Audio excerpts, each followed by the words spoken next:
हो गया। हेलो बच्चों, नमस्कार, गुड इवनिंग। स्वागत है आप सभी का। उम्मीद करता हूँ आप सभी बहुत अच्छे होंगे।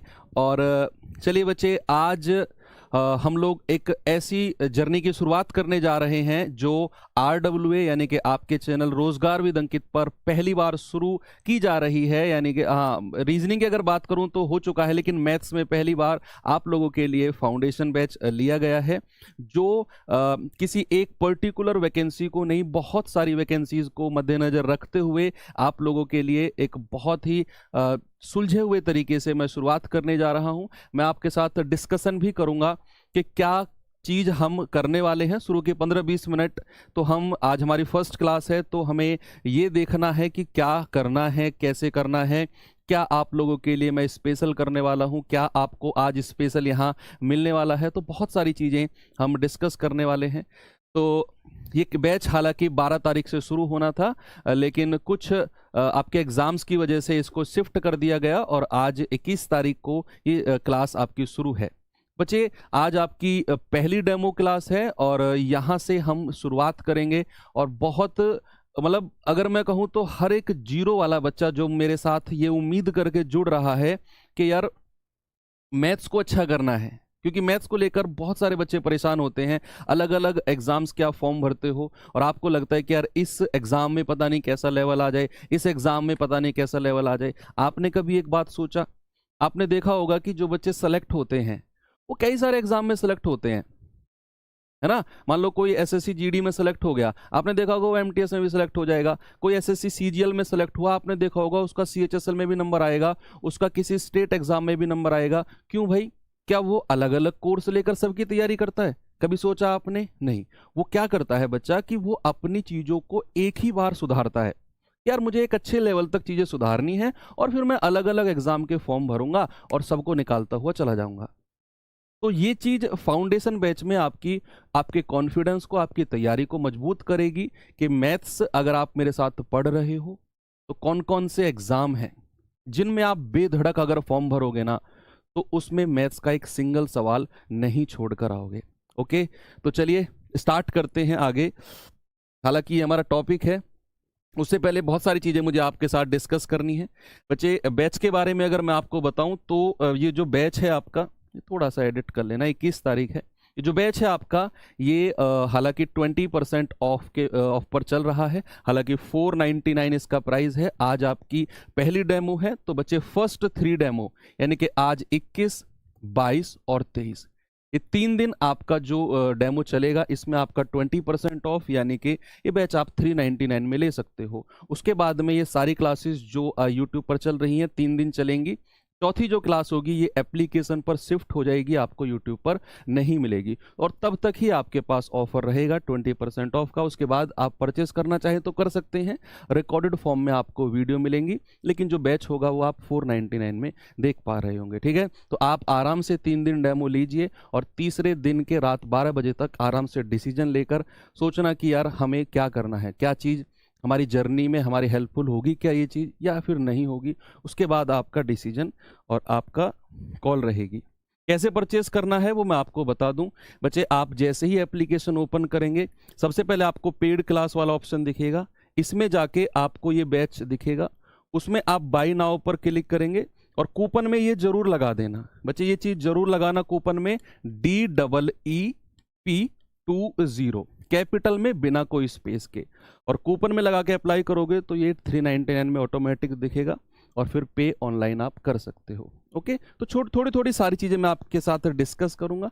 और जो मेन चीज़ है कि आप लोग जो कमेंट कर रहे होंगे कि आपके जो छोटे छोटे डाउट्स हैं वो क्या है, वो सारे मैं देखकर और यहाँ लिख कर लाया हूं कि आपके कौन कौन से डाउट हो सकते हैं इस बैच को लेकर।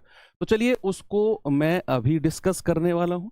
बच्चे, पहला डाउट है कि कौन कौन से एग्जाम हमारे इस बैच से कवर होंगे। आप लोग कमेंट भी कर रहे हो कि क्या सर ये उस बैच के लिए सही होगा, क्या उस बैच के लिए सही होगा। तो मैं आपको बता दूं यहाँ पर कि ये आपके सामने बैचेस हैं जहां ये एग्जाम आपका कवर करेगा, हर एक क्वेश्चन को, हर एक लेवल को। ये मैं आपको आज प्रॉमिस करता हूं कि हर एक लेवल, जितने भी एग्जाम मैंने यहाँ पर लिखे हुए हैं, चाहे CGL प्री 2024-25 क्वेश्चन आते हैं और एक्सपेक्टेड जो इसका एग्ज़ाम है सितंबर से अक्टूबर होगा।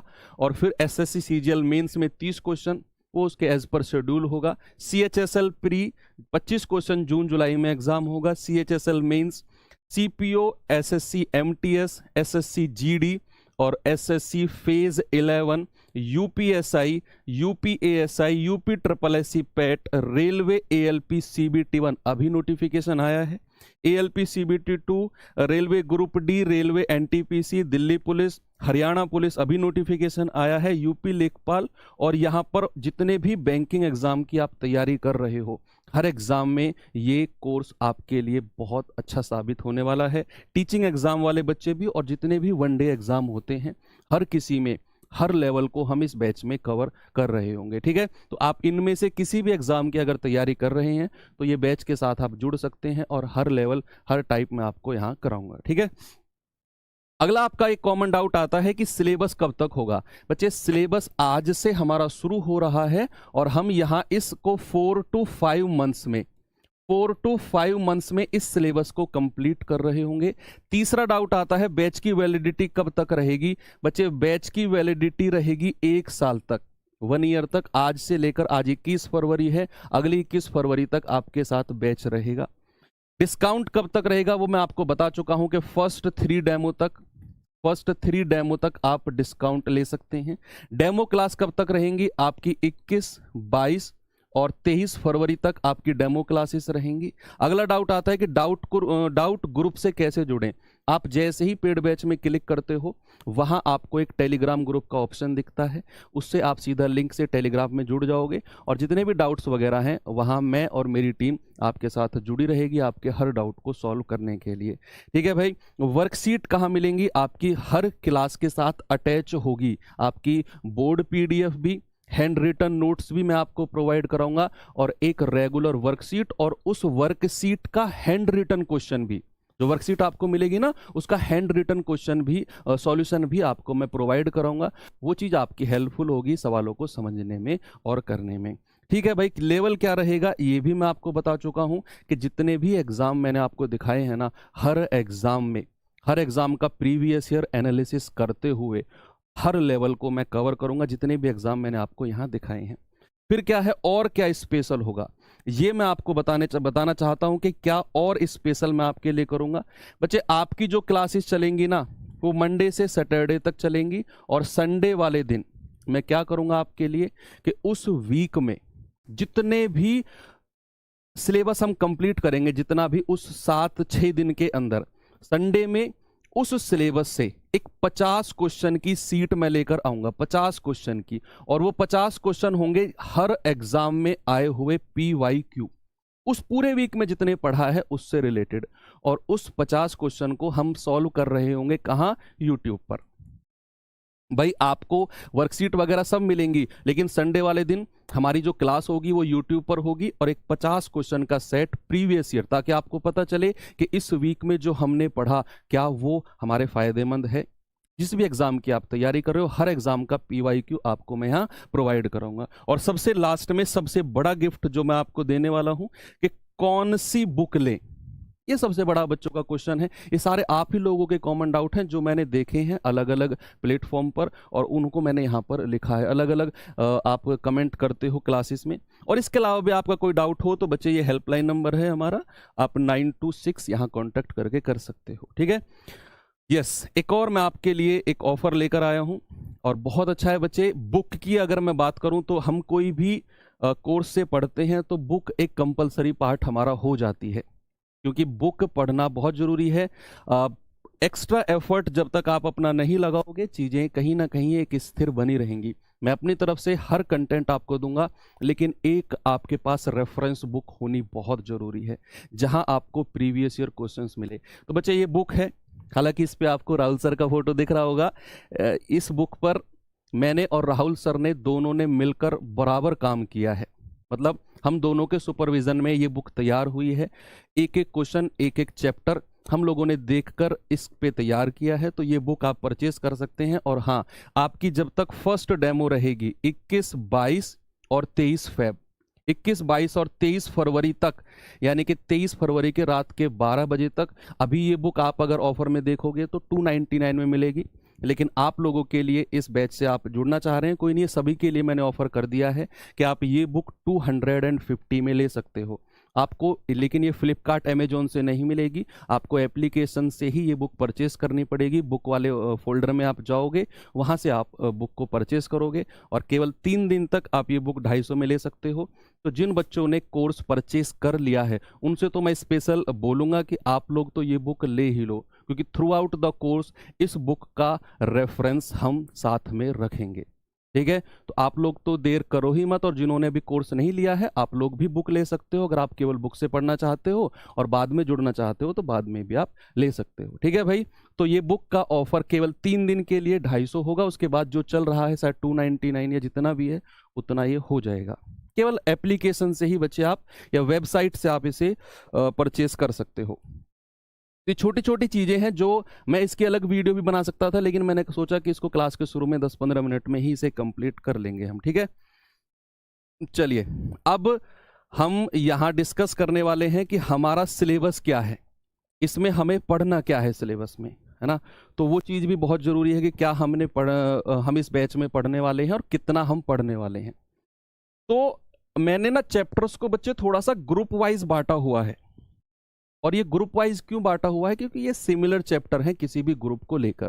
तो अगर मैं बात करूं ग्रुप 1 की, तो बच्चे ग्रुप 1 में 4 चैप्टर्स को मैंने लिया है, percentage, profit loss, discount, SI और सीआई। ये 5 चैप्टर्स हैं, हालांकि डिस्काउंट जो है वो प्रॉफिट लॉस का ही पार्ट है, फिर भी इसे अलग कर दिया गया है, कोई इशू नहीं है। तो 5 चैप्टर्स जो होंगे ये ग्रुप 1 में हम कवर कर रहे होंगे। ग्रुप 2 की अगर बात करूं तो ratio and proportion, LCM HCF. LCM HCF क्यों लिया है, क्योंकि इसी में बहुत सारी चीजें रेशियो में चलती हैं, इसीलिए मैंने इसको ग्रुप 2 में डाल दिया है। Mixture alligation, partnership, time and work, pipe and system और एवरेज। ठीक है भाई, तो ये पाइप एंड सिस्टम और एवरेज इनको मैंने ग्रुप 2 में लिया है।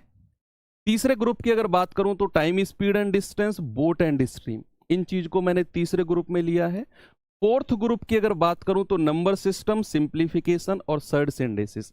हालांकि आज हम नंबर सिस्टम से शुरुआत करेंगे चीजों की, और बहुत मैं कर रहा हूं बिल्कुल स्लो मेथड में मैं आपको लेकर चलूंगा।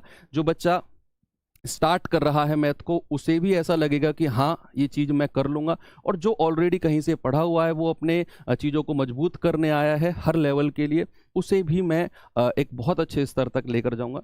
तो बेसिक टू एडवांस लेवल हमारा रहने वाला है।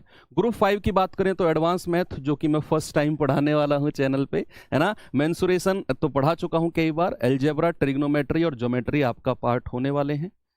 फिर आपका ग्रुप 6 आता है स्टैटिस्टिक्स, डीआई और परमुटेशन एंड कॉम्बिनेशन। बच्चे ये कुछ सेलेक्टेड एग्जाम में आते हैं, कुछ सेलेक्टेड एग्जाम्स में आपके ये जो चैप्टर हैं आते हैं, लाइक सीजीएल मेंस में आजकल ये जब से सीजीएल मेंस आपका चेंज हुआ है पैटर्न, तो परमुटेशन एंड कॉम्बिनेशन पीएनसी और आपका स्टेट वहाँ पर आने लगा है, तो इनको मैं सबसे लास्ट में कवर करूँगा। और जैसे रेलवे एग्जाम्स हुआ, बैंकिंग एग्जाम हुआ, इनमें भी ये चैप्टर्स आते हैं, तो इसको हम सबसे लास्ट में कवर कर रहे होंगे जब हम अपना पूरा सिलेबस कंप्लीट कर लेंगे। ठीक है, तो 6 ग्रुप्स में मैंने चीज़ों को बांटा है। ये सारी कहानी थी अब तक, जो आपके मन के डाउट्स थे या फिर मुझे जो आपको चीज़ें कन्वे करनी थी। ओके, तो बुक के लिए बोलूँगा, आप बुक 3 दिन के अंदर परचेस कर सकते हो, जिन्होंने बैच लिया है वो तो कर ही लें, है ना। और टेलीग्राम ग्रुप आपका रोज 8:30 बजे से अभी बैच हमारा कंप्लीट होगा 8:30 बजे तक, तो 8:30 से 10:30 बजे तक 2 घंटे के लिए टेलीग्राम ग्रुप आपके लिए ओपन हो जाएगा। ओके भाई, अब हम अपने पहले चैप्टर की तरफ चलते हैं, जो कि हमारा पहला चैप्टर है क्लासिफिकेशन ऑफ नंबर्स, यानी कि संख्याओं का वर्गीकरण। अक्सर हम लोग नंबर सिस्टम पढ़ते हैं, तो नंबर सिस्टम में हम लोग यूनिट डिजिट से शुरू करते हैं।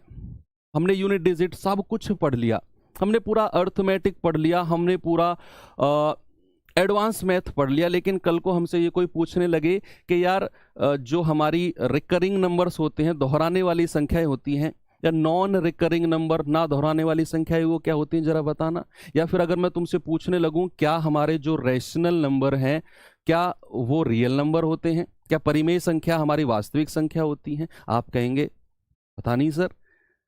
तो वो चीज हमें बेसिक टू बेसिक चीजें हैं, ये बेसिक ऑफ द बेसिक चीजें जो हमें बिल्कुल पता होनी चाहिए। और आज मैं आपको वो सारी चीजें क्लियर करके बहुत सारे प्रीवियस ईयर क्वेश्चंस के एग्जाम के क्वेश्चंस भी कराऊंगा, चाहे वो सीडीएस में आया हुआ, सीडीएस का लेवल भी हम यहाँ पर कवर करते हुए चलेंगे, चाहे वो सीडीएस में आया हुआ, चाहे वो किसी बैंकिंग एग्जाम में, किसी भी वनडे एग्जाम में बच्चे वो आया हो। ओके, तो क्लासिफिकेशन ऑफ नंबर्स यानी कि आज की मेरी जो क्लास रहेगी, आज का जो सेशन रहेगा बच्चे, वो कंप्लीट रहेगा कि नंबर होते क्या हैं।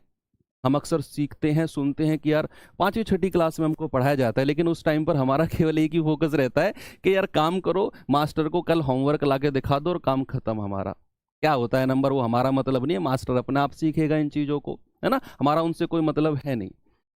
तो लेकिन अब मतलब है, अगर अब आप चीज़ें बहुत बेसिक से और बहुत डीप में सीखना चाहते हैं तो अब आपका मतलब उन चीज़ों से है भाई। ओके, तो बच्चे आज जो चैप्टर मैं पढ़ाने वाला हूं नंबर सिस्टम का पार्ट 1 होगा, that is classification of numbers. ये चीज़ें हैं जो हम नंबर सिस्टम में पढ़ने वाले हैं। यूनिट डिजिट इससे अगला टॉपिक होगा, फिर हमारा नंबर ऑफ जीरो यानी कि शून्य की संख्या, रूल ऑफ डिविजिबिलिटी विभाज्यता का नियम, उसके बाद में रिमाइंडर थ्योरम यानी कि शेषफल परिमेय, और बहुत डिटेल में आपको मैं पढ़ाऊंगा। ऐसा नहीं है कि मैं आपको एक ही क्लास में नंबर ऑफ जीरो या यूनिट डिजिट खत्म करके आगे बढ़ूं, बहुत डिटेल में। जब तक आप खुद ये नहीं कह दोगे सर आप हटो हम यूनिट डिजिट पढ़ाएंगे अब, तब तक आपकी ये क्लासेस चलती रहेंगी, चाहे यूनिट डिजिट में मुझे 2 क्लास 3 क्लास ही ना करानी पड़े।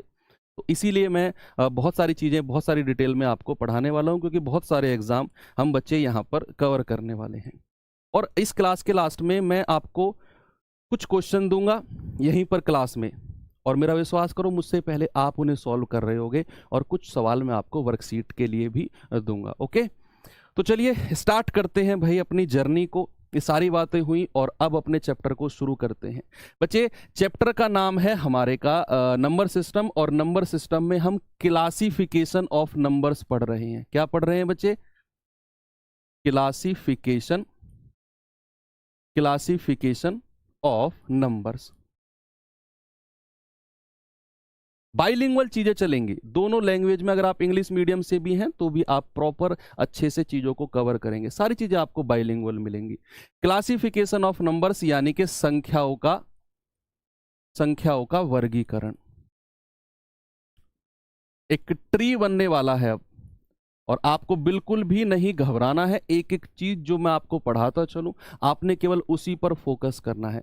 लास्ट में 5 मिनट में सारा रिवाइज कराऊंगा ना, पूरा का पूरा ट्री आपके दिमाग में छप जाएगा। तो सबसे पहले अगर मैं स्टार्ट करूं क्लासिफिकेशन ऑफ नंबर्स, कभी हमने सोचा कि नंबर कितने तरह के होते हैं? भाई हमने पढ़ा नंबर 1 2 3 4 नंबर होता है, लेकिन कभी कभी हम क्वेश्चन करते हैं odd number, even number, prime numbers, composite number, अभाज्य संख्याएं, मिश्रित संख्याएं, ये कभी कभी आ जाती हैं।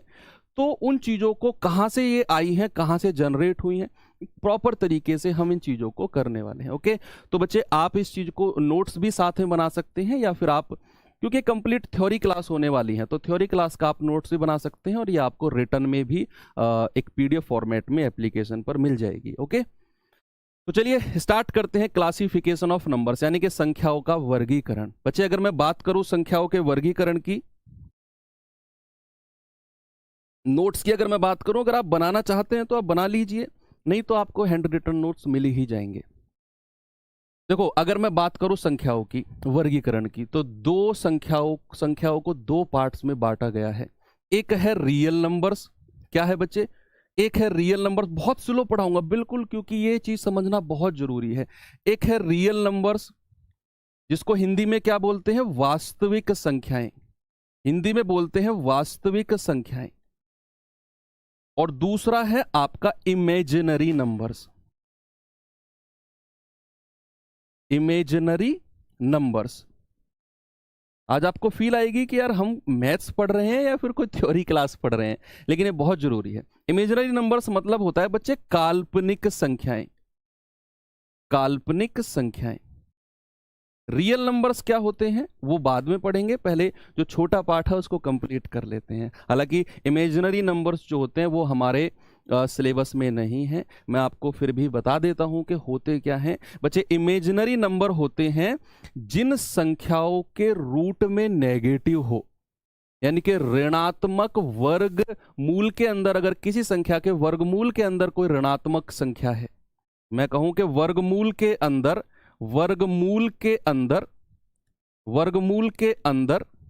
कोई ऋणात्मक संख्या है, यानी कि अगर मैं कहूं स्क्वायर रूट के अंदर कोई नेगेटिव नंबर है, negative number in square root, तो वो क्या होती हैं? वो आपकी इमेजिनरी संख्याएं होती हैं। जैसे अगर मैं यहां पर कहूं अंडर रूट ऑफ माइनस का 1 या फिर अंडर रूट ऑफ माइनस का 2, अगर रूट के अंदर कोई भी नेगेटिव संख्या आपको मिलती है तो उसको बोलते हैं इमेजिनरी नंबर्स। बच्चे, किसी भी संख्या के अंदर अगर माइनस का 1 या फिर माइनस का ए का मान कुछ भी हो सकता है, लेकिन माइनस अगर रूट के अंदर है ना, तो उसका मतलब होता है ए आयोटा।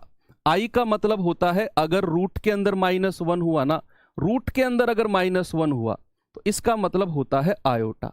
क्या होता है आयोटा, हमें उससे कोई मतलब नहीं है, ना हमें उसके डीप में जाना, क्योंकि हमारे वो सिलेबस में ही नहीं है। ठीक है, तो अगर हमारा मैं इमेजिनरी नंबर की बात करूं तो रूट के अंदर अगर कोई नेगेटिव संख्या है तो उसको बोलते हैं, जैसे -a है तो -a आयोटा, रूट के अंदर माइनस है उसको रिप्रेजेंट किया जाता है, आपका -1 का रूट है तो आयोटा। ठीक है, तो ये बस इसकी कहानी यहीं तक है, हमें इसमें आगे ज़्यादा जाना ही नहीं है। हाँ, हमें जो पढ़ना है वो रियल नंबर्स की ट्री को पढ़ना है, कि रियल नंबर्स की बहुत बड़ी फैमिली है। आपने देखा होगा ना, गांव में बहुत बड़े बड़े कुनबे होते हैं, भैया 1 के 10 बेटे, 10 के 10 बेटे। हालांकि यहाँ 10 नहीं है, 2 2 से 2 2 3 3 4 4 तक डिस्ट्रीब्यूशन होगा, लेकिन पढ़ना बहुत जरूरी है इस चीज को। तो अगर मैं रियल नंबर्स की बात करूं तो बच्चे, इमेजिनरी नंबर की कहानी को यहीं पर खत्म करना है। अगर आप नोट्स बना रहे हैं तो प्रॉपर बनाते जाएं, नहीं बना रहे हैं तो यहां पर देखकर सीखे नोट्स आपको मिल जाएंगे। इमेजिनरी नंबर के बारे में मैंने बताया कि वर्गमूल के अंदर अगर कोई ऋणात्मक संख्या है इमेजिनरी, इन फ्यूचर आपसे कहे तो आपको ये चीज क्लियर है। अगर मैं बात करता हूं रियल नंबर्स की, यानी कि वास्तविक संख्याएं क्या होती हैं, तो जिन संख्याओं को नंबर लाइन पर लिखा जा सके, जिन संख्याओं को नंबर लाइन पर रिप्रेजेंट किया जा सके, जिन संख्याओं को नंबर लाइन पर रिप्रेजेंट किया जा सके,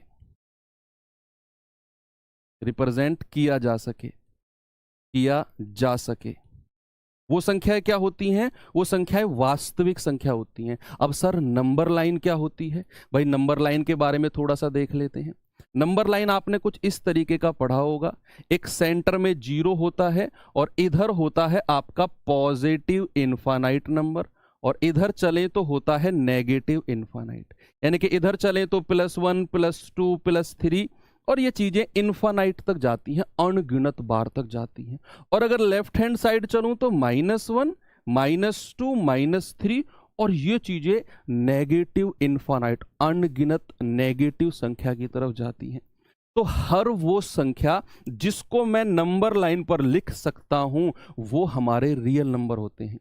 आप कहोगे सर ऐसे तो हम हर संख्या को नंबर लाइन पे लिख सकते हैं, हर संख्या, दुनिया की आप कोई भी संख्या बोलो मैं नंबर लाइन पर लिख दूंगा, तो क्या सर वो हर संख्या रियल नंबर होगी? यस, दुनिया की हर संख्या जिसको मैं नंबर लाइन पे लिख सकता हूं वो आपकी रियल होगी। इमेजिनरी संख्याओं को नंबर लाइन पर नहीं लिखा जा सकता, इसलिए उनको मैंने अलग किया है। अब ये तो हो गई इसकी डेफिनेशन। अब बच्चे आता है इसका पार्ट, कि रियल नंबर के पार्ट कौन कौन से हैं, या फिर रियल नंबर को आगे किन किन चीजों में डिवाइड किया गया है। ओके, तो रियल नंबर को भी 2 पार्ट्स में डिवाइड किया गया है। रियल नंबर्स को भी 2 पार्ट्स में डिवाइड किया गया है। एक है आपका इंटीजर, क्या कमेंट कर रहा है बच्चा, देखा ना? अच्छा सर जी, मेरे क्या बोल रहा है फोन से, अच्छा कह रहे हैं मेरे फोन से, फोन पे नहीं आया और फोन में नहीं आया बैच, पैसे कट गए। बच्चे आप ना हमारे हेल्पलाइन नंबर से बात कर सकते हो, जो भी आपका इशू है, सारे के सारे इशू आपके सॉल्व हो जाएंगे। आपका पेमेंट से रिलेटेड कोई भी इशू है आप हेल्पलाइन नंबर से कांटेक्ट कर लेना। देखो, अब हमने रियल नंबर्स को 2 भागों में बांटा, एक इंटीजर जिसको हम हिंदी में बोलते हैं पूर्णांक, और एक होता है डेसिमल। एक क्या होता है बच्चे? डेसिमल, जिसको क्या बोलते हैं? दशमलव। देखना, जितनी भी संख्याओं के नाम आज तक आपने सुने हैं ना, जितनी भी संख्याओं के नाम आपने सुने हैं, सारे के सारे इस क्लास में क्लियर कर दूंगा, चाहे वो कोई सी भी संख्या हो, सारी आपको आज यहाँ प्रॉपर सिस्टमेटिक। आपको लगेगा अच्छा अच्छा यहां से बनी है ये संख्या, ऐसा फील आएगा आपको, है ना। तो यहां अगर मैं बात करता हूं बच्चे इंटीजर की, यानी कि पूर्णांक की, तो इंटीजर को हम बाद में पढ़ेंगे। पहले मैं आपको डिफाइन करता हूं कि डेसिमल क्या होते हैं। पहले मैं डिफाइन करता हूं डेसिमल क्या होते हैं। बच्चा डेसिमल यानी कि दशमलव वाली संख्या आप सब सीख चुके हो, है ना भाई। डेसिमल वाली संख्या आप सब सीख चुके हो। तो डेसिमल वाली संख्याओं को, डेसिमल को दो भागों में बांटा गया है। डेसिमल को कितने भागों में? दो भागों में। एक तो है टर्मिनेटिंग, टर्मिनेटिंग टर्मिनेटिंग डेसिमल्स, या फिर खत्म होने वाली। टर्मिनेट क्या होता है? मान लो आप कोई किसी कंपनी में जॉब कर रहे हो और आपको टर्मिनेट किया जाता है।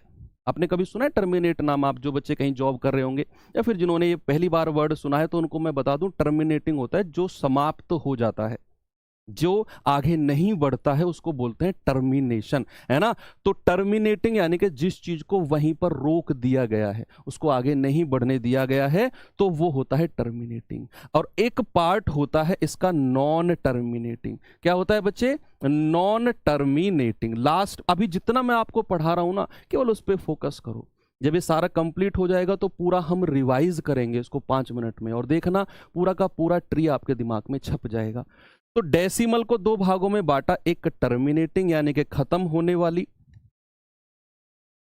खत्म होने वाले डेसिमल, खत्म होने वाले दशमलव, और एक है नॉन टर्मिनेटिंग यानी कि ना खत्म होने वाले या ना रुकने वाले, ऐसे भी आप बोल सकते हो। तो एक होता है टर्मिनेटिंग, एक होता है नॉन टर्मिनेटिंग।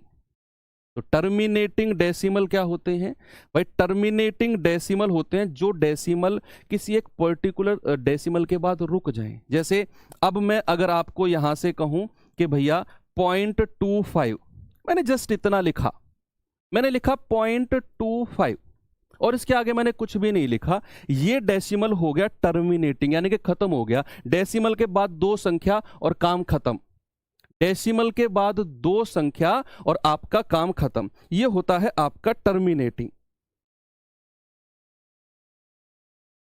ओके, ये होता है आपका टर्मिनेटिंग। एक आता है आपका नॉन टर्मिनेटिंग। तो टर्मिनेटिंग की अगर मैं बात करूं, जैसे मैं यहां पर कह दूं 0.2, खत्म हो गया, 0.2 कहा और इसके बाद में कुछ भी नहीं है, चीजें खत्म हो गई। तो क्या मैं अगर डेसिमल को हटाऊं बच्चे, क्या मैं अगर डेसिमल को यहां से हटाता हूं तो क्या मैं ये कह सकता हूं कि भैया 25/100? यस, टर्मिनेटिंग को शांत भी बोल सकते हैं, खत्म होने वाली या फिर शांत दशमलव और अशांत, वो सब आपके समझने वाली बात है। इसको शांत भी बोल देते हैं, शांत दशमलव और अशांत दशमलव हिंदी में। इंग्लिश वाले बच्चे को टर्मिनेटिंग और नॉन टर्मिनेटिंग से ही देखना है। ये क्या कह रहा है बच्चा? पेमेंट किया है जिसने ऊपर।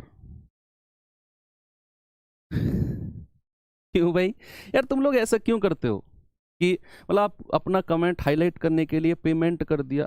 क्यों भाई, ऐसा क्यों यार?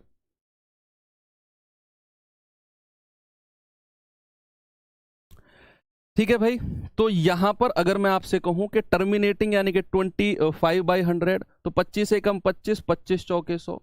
अगर मैं इसको कहूं तो 2/10 यानी कि 2 एकम 2, 2 पंजे 10।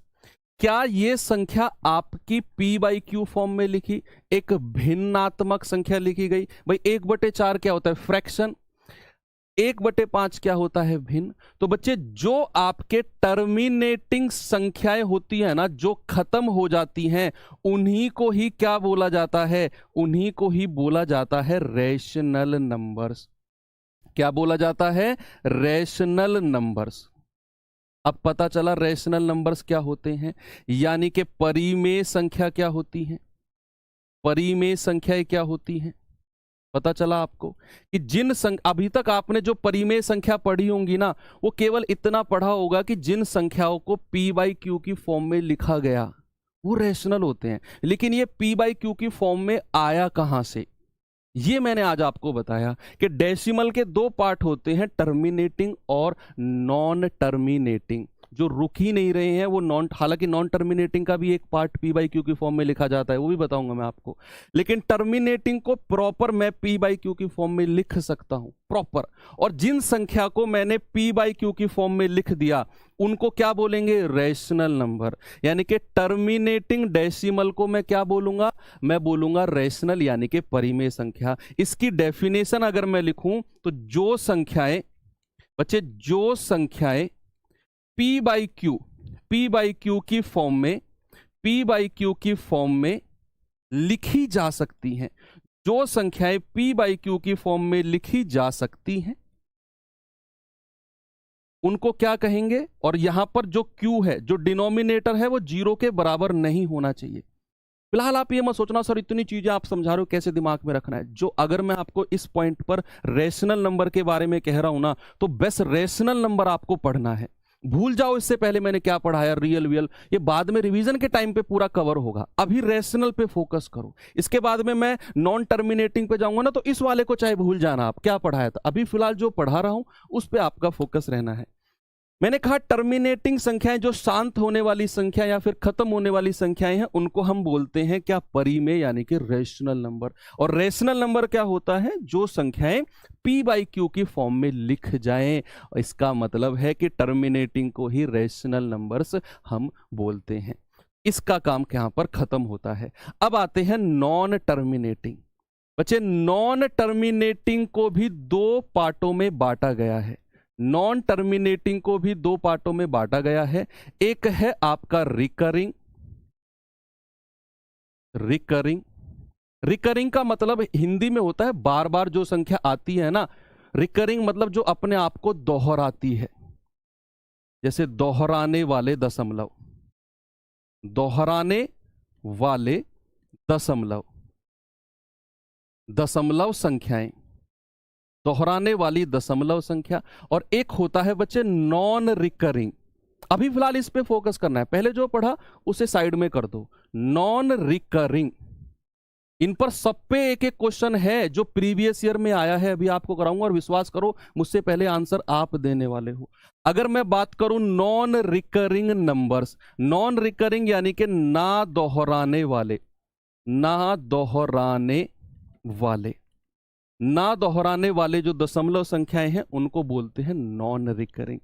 अब रिकरिंग क्या होता है, कभी बार के बारे में सुना है, कभी बार के बारे में सुना है तुमने, वो वाला बार नहीं जो शाम का टाइम हो रहा है, समझ जाओगे तुम कौन सा बार की बात कर रहा हूं ना, संख्याओं के ऊपर जो बार लगा होता है। अगर मैं यहां पर कहता हूं 0.2 बार, इसका मतलब है 0.222222, और ये चीज इनफाइनाइट टाइम्स तक गई है, ये वाले बार की बात कर रहा हूं। तो दशमलव के बाद जिन संख्याओं के ऊपर बार लग रहा है वो संख्या अपने आप को रिपीट कर रही है, उसको बोलते हैं रिकरिंग। क्या बोलते हैं, रिकरिंग, दोहराने वाली संख्याएं। तो जब भी डेसिमल वाली संख्याएं होती है, हालांकि डेसिमल को मैं अलग से आपको समझाऊंगा, इस चैप्टर को मैं सिंप्लीफिकेशन में अलग से लूंगा डेसिमल को, तो बिल्कुल घबराने की जरूरत नहीं है। यहां जस्ट हम सीख रहे हैं होता क्या है।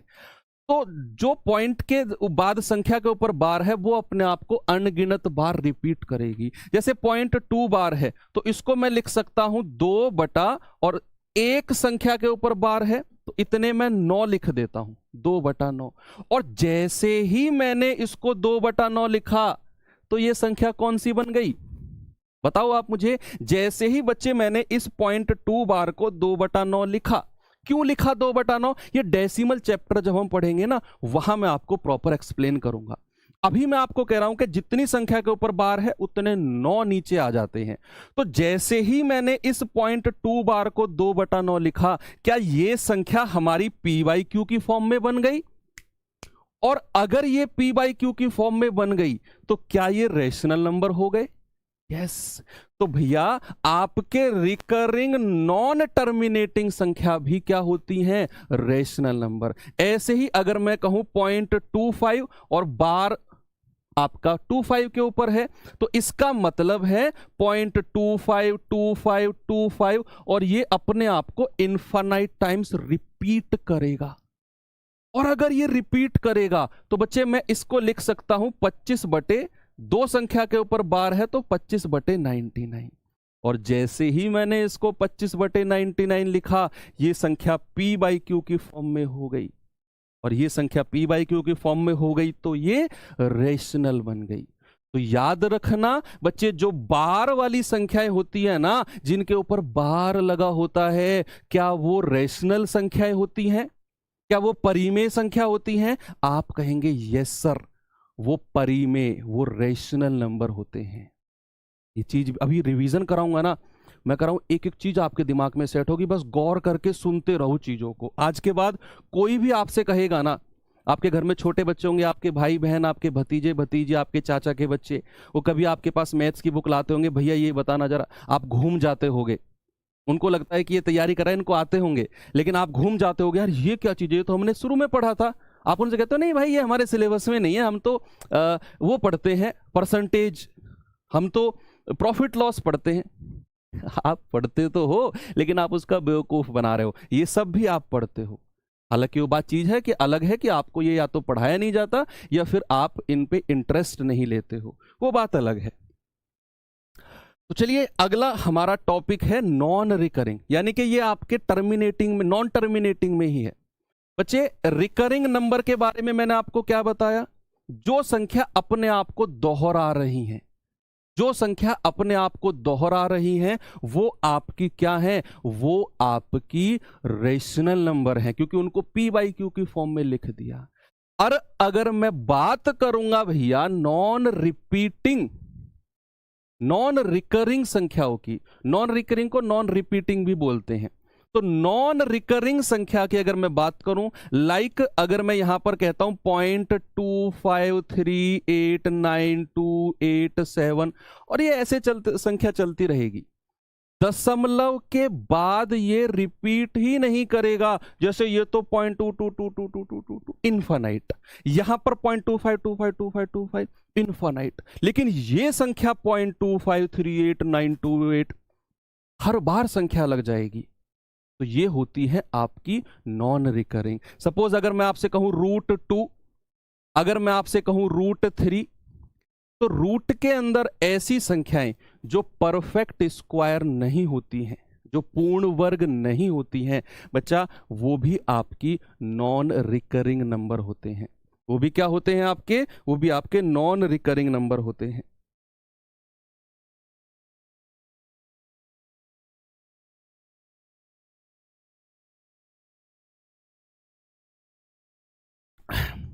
तो √2 की जो वैल्यू होती है एग्जैक्ट, हालांकि 1.414213 कुछ ऐसे करके इनफाइनाइट तक चलती है। √3 की बात करूं तो 1.732050 कुछ ऐसे करके ये आप इनफाइनाइट तक चलती है। आप इसे कैलकुलेटर में डालना, आपके सबके पास फोन है, कैलकुलेटर में डालना √2 की वैल्यू। √2 की वैल्यू डालोगे ना, आपको पता चलेगा ये रिपीट ही नहीं कर रहा है डेसिमल के बाद। डेसिमल के बाद अलग अलग संख्याएं हमको मिल रही हैं, और अलग अलग मिल रही हैं, तो भैया ये हमारे नॉन रिकरिंग है। और अब खुश हो जाओ, जो आपके नॉन रिकरिंग नंबर होते हैं ना, उन्हीं को ही क्या कहते हैं? उन्हीं को ही कहते हैं इरेशनल नंबर। उन्हीं को ही क्या कहते हैं बच्चा? उन्हीं को ही कहते हैं इरेशनल नंबर्स। इरेशनल नंबर्स यानी कि अपरिमेय संख्या। क्या बच्चे? अपरिमेय संख्या, जो आपके रिपीट नहीं करते हैं, उन्हीं को ही हम कहते हैं इरेशनल नंबर। और इरेशनल नंबर की अगर मैं आपको डेफिनेशन दूं, इरेशनल नंबर की बच्चे डेफिनेशन दूं, तो जिन संख्याओं को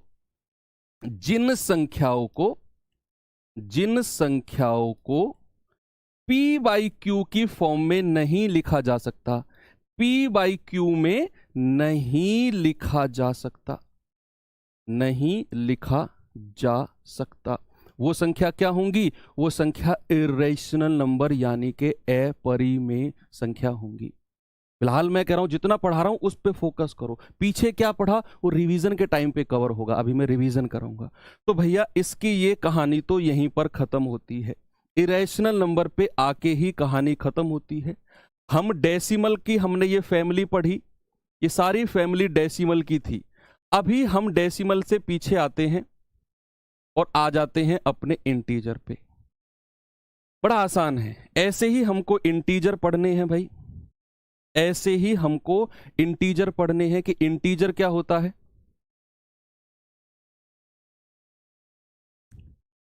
इंटीजर को भी दो पार्ट में बांटा गया है, इंटीजर को भी बच्चे दो पार्ट में बांटा गया है। एक है आपका नेगेटिव इंटीजर, एक है आपका नेगेटिव इंटीजर। नेगेटिव इंटीजर का मतलब क्या है बच्चे, जैसे मैं कहूं -6, -5, -1, -10, यानी के संख्याओं के साथ अगर माइनस साइन लगा हुआ है तो उसको बोलते हैं हम क्या, नेगेटिव इंटीजर, यानी कि ऋणात्मक पूर्णांक। क्या बोलते हैं बच्चे इसे, ऋणात्मक, ऋणात्मक पूर्णांक। ऋणात्मक पूर्णांक कहते हैं जिन संख्याओं के साथ माइनस का साइन लगा हुआ है ना, उनको नेगेटिव इंटीजर यानी कि ऋणात्मक पूर्णांक कहते हैं। दूसरा आता है आपका होल नंबर्स। क्या हो बच्चे, होल नंबर्स। अब यहां जो आप संख्याएं देखेंगे ना, वो आपकी पढ़ी हुई संख्या आने वाली है। होल नंबर्स के अंदर जो भी संख्याएं आप देखने वाले हैं वो सारी संख्याएं आपकी पढ़ी हुई हैं ऑलमोस्ट। होल नंबर्स को बोलते हैं पूर्ण संख्याएं। क्या बोलते हैं, होल नंबर्स को बोलते हैं पूर्ण संख्याएं। और पूर्ण संख्याएं भैया दो पार्ट्स में बांटा गया है। जैसे इसके एग्जाम्पल अगर मैं आपसे कहूं तो 0 से शुरू होती हैं, 1 2 3, और ये संख्या हमारी इनफाइनाइट तक चलेगी। इसको दो पार्ट्स में बांटा गया है होल नंबर्स को। एक तो 0, 0 दिया किसने, सुना है गाना, 0 दिया मेरे भारत ने, दुनिया को तब गिनती आई, है ना। तो एक तो 0 है। आविष्कारक कौन थे 0 के, किसने इन्वेंट किया, कोई बताएगा मुझे। हालांकि ये क्वेश्चन आउट ऑफ सिलेबस है। अगर मैं आपसे कहूं 0 का आविष्कार किसने किया तो कोई बताएगा मुझे, who was the inventor of 0। 0 का आविष्कारक कौन था, वेरी गुड, 0 का आविष्कार किया था आर्यभट्ट जी ने, है ना। तो भैया होल नंबर्स एक तो 0 को इंक्लूड करता है और एक आपका नेचुरल नंबर्स। देखो अब वो संख्या आने वाली है जो आप पढ़ते हो, नेचुरल नंबर्स यानी कि प्राकृतिक संख्याएं। आप शुरू में ही प्राकृतिक संख्याओं का नाम सुनते हो। आप देखो जब भी हम वर्गीकरण पढ़ते हैं तो कितने नीचे जाके प्राकृतिक संख्याएं आती हैं, उससे पहले कितना कुछ हमें पढ़ना होता है प्राकृतिक संख्याओं से। अब बच्चे प्राकृतिक संख्या क्या होती है, जो 1 से शुरू होती हैं। जब भी बात अगर होल नंबर्स की कहेगा तो 0 से 1 2 3 4 और इनफाइनाइट अनगिनत बार तक जाएगा। और जब मैं नेचुरल नंबर प्राकृतिक संख्याओं की बात करूंगा तो 1 2 3 और ये चीज जाएगी कहां तक, इनफाइनाइट नंबर तक। आप जो आज पढ़ा रहा हूं ना मैं, आपको लग रहा होगा कि यार ये तो चीजें हमने पढ़ी नहीं है या फिर ये अननेसेसरी है। अभी जो सवाल कराऊंगा ना, SSC CGL, SSC CHSL, CDS, railway, अलग अलग एग्जाम के क्वेश्चन है मेरे पास। ये वो सवाल हैं जो एक आध आते हैं, धीरे से चिपक के आते हैं एग्जाम में, और या तो हम उन्हें छोड़ देते हैं या फिर उनको गलत कर देते हैं और हमको पता भी नहीं चलता। हमें लगता है कि यार ये क्वेश्चन पढ़ा हुआ नहीं था, छोड़ो इसके बारे में क्या सोचना। एग्जाम में अक्सर हम उस क्वेश्चन के बारे में ज्यादा सोचते हैं जो हमसे आता है और गलत हो जाता है। जो हमसे आता ही नहीं है ना और वो गलत हो गया या फिर हम करके नहीं आए, उसके बारे में हम ज्यादा नहीं सोचते हैं। क्यों नहीं सोचते भैया, सोचना चाहिए। ये हमसे अगर हुआ नहीं है, ये नया क्वेश्चन लगा, क्यों लगा, क्या हमने क्यों पढ़ा नहीं, और पढ़ा नहीं तो क्यों नहीं पढ़ा, ये चीज आप आज के बाद सोचना शुरू कर दोगे। तो नेचुरल नंबर यानी कि प्राकृतिक संख्याओं की अगर मैं बात करूं, क्या हो गया, अच्छा हाँ, प्राकृतिक संख्याओं को बच्चों अलग अलग पार्ट्स में बांटा गया और सारे पार्ट्स आपने पढ़े हुए हैं। 4 पार्ट्स में प्राकृतिक संख्याओं को बांटा गया है। एक है आपका इवन नंबर्स, जल्दी से बता दो इवन नंबर क्या है। अब तो जितने भी संख्याएं मैं आपको पढ़ाने वाला हूं वो सारी आपने पढ़ी हुई हैं और उन सब की डेफिनेशन आप जानते हो।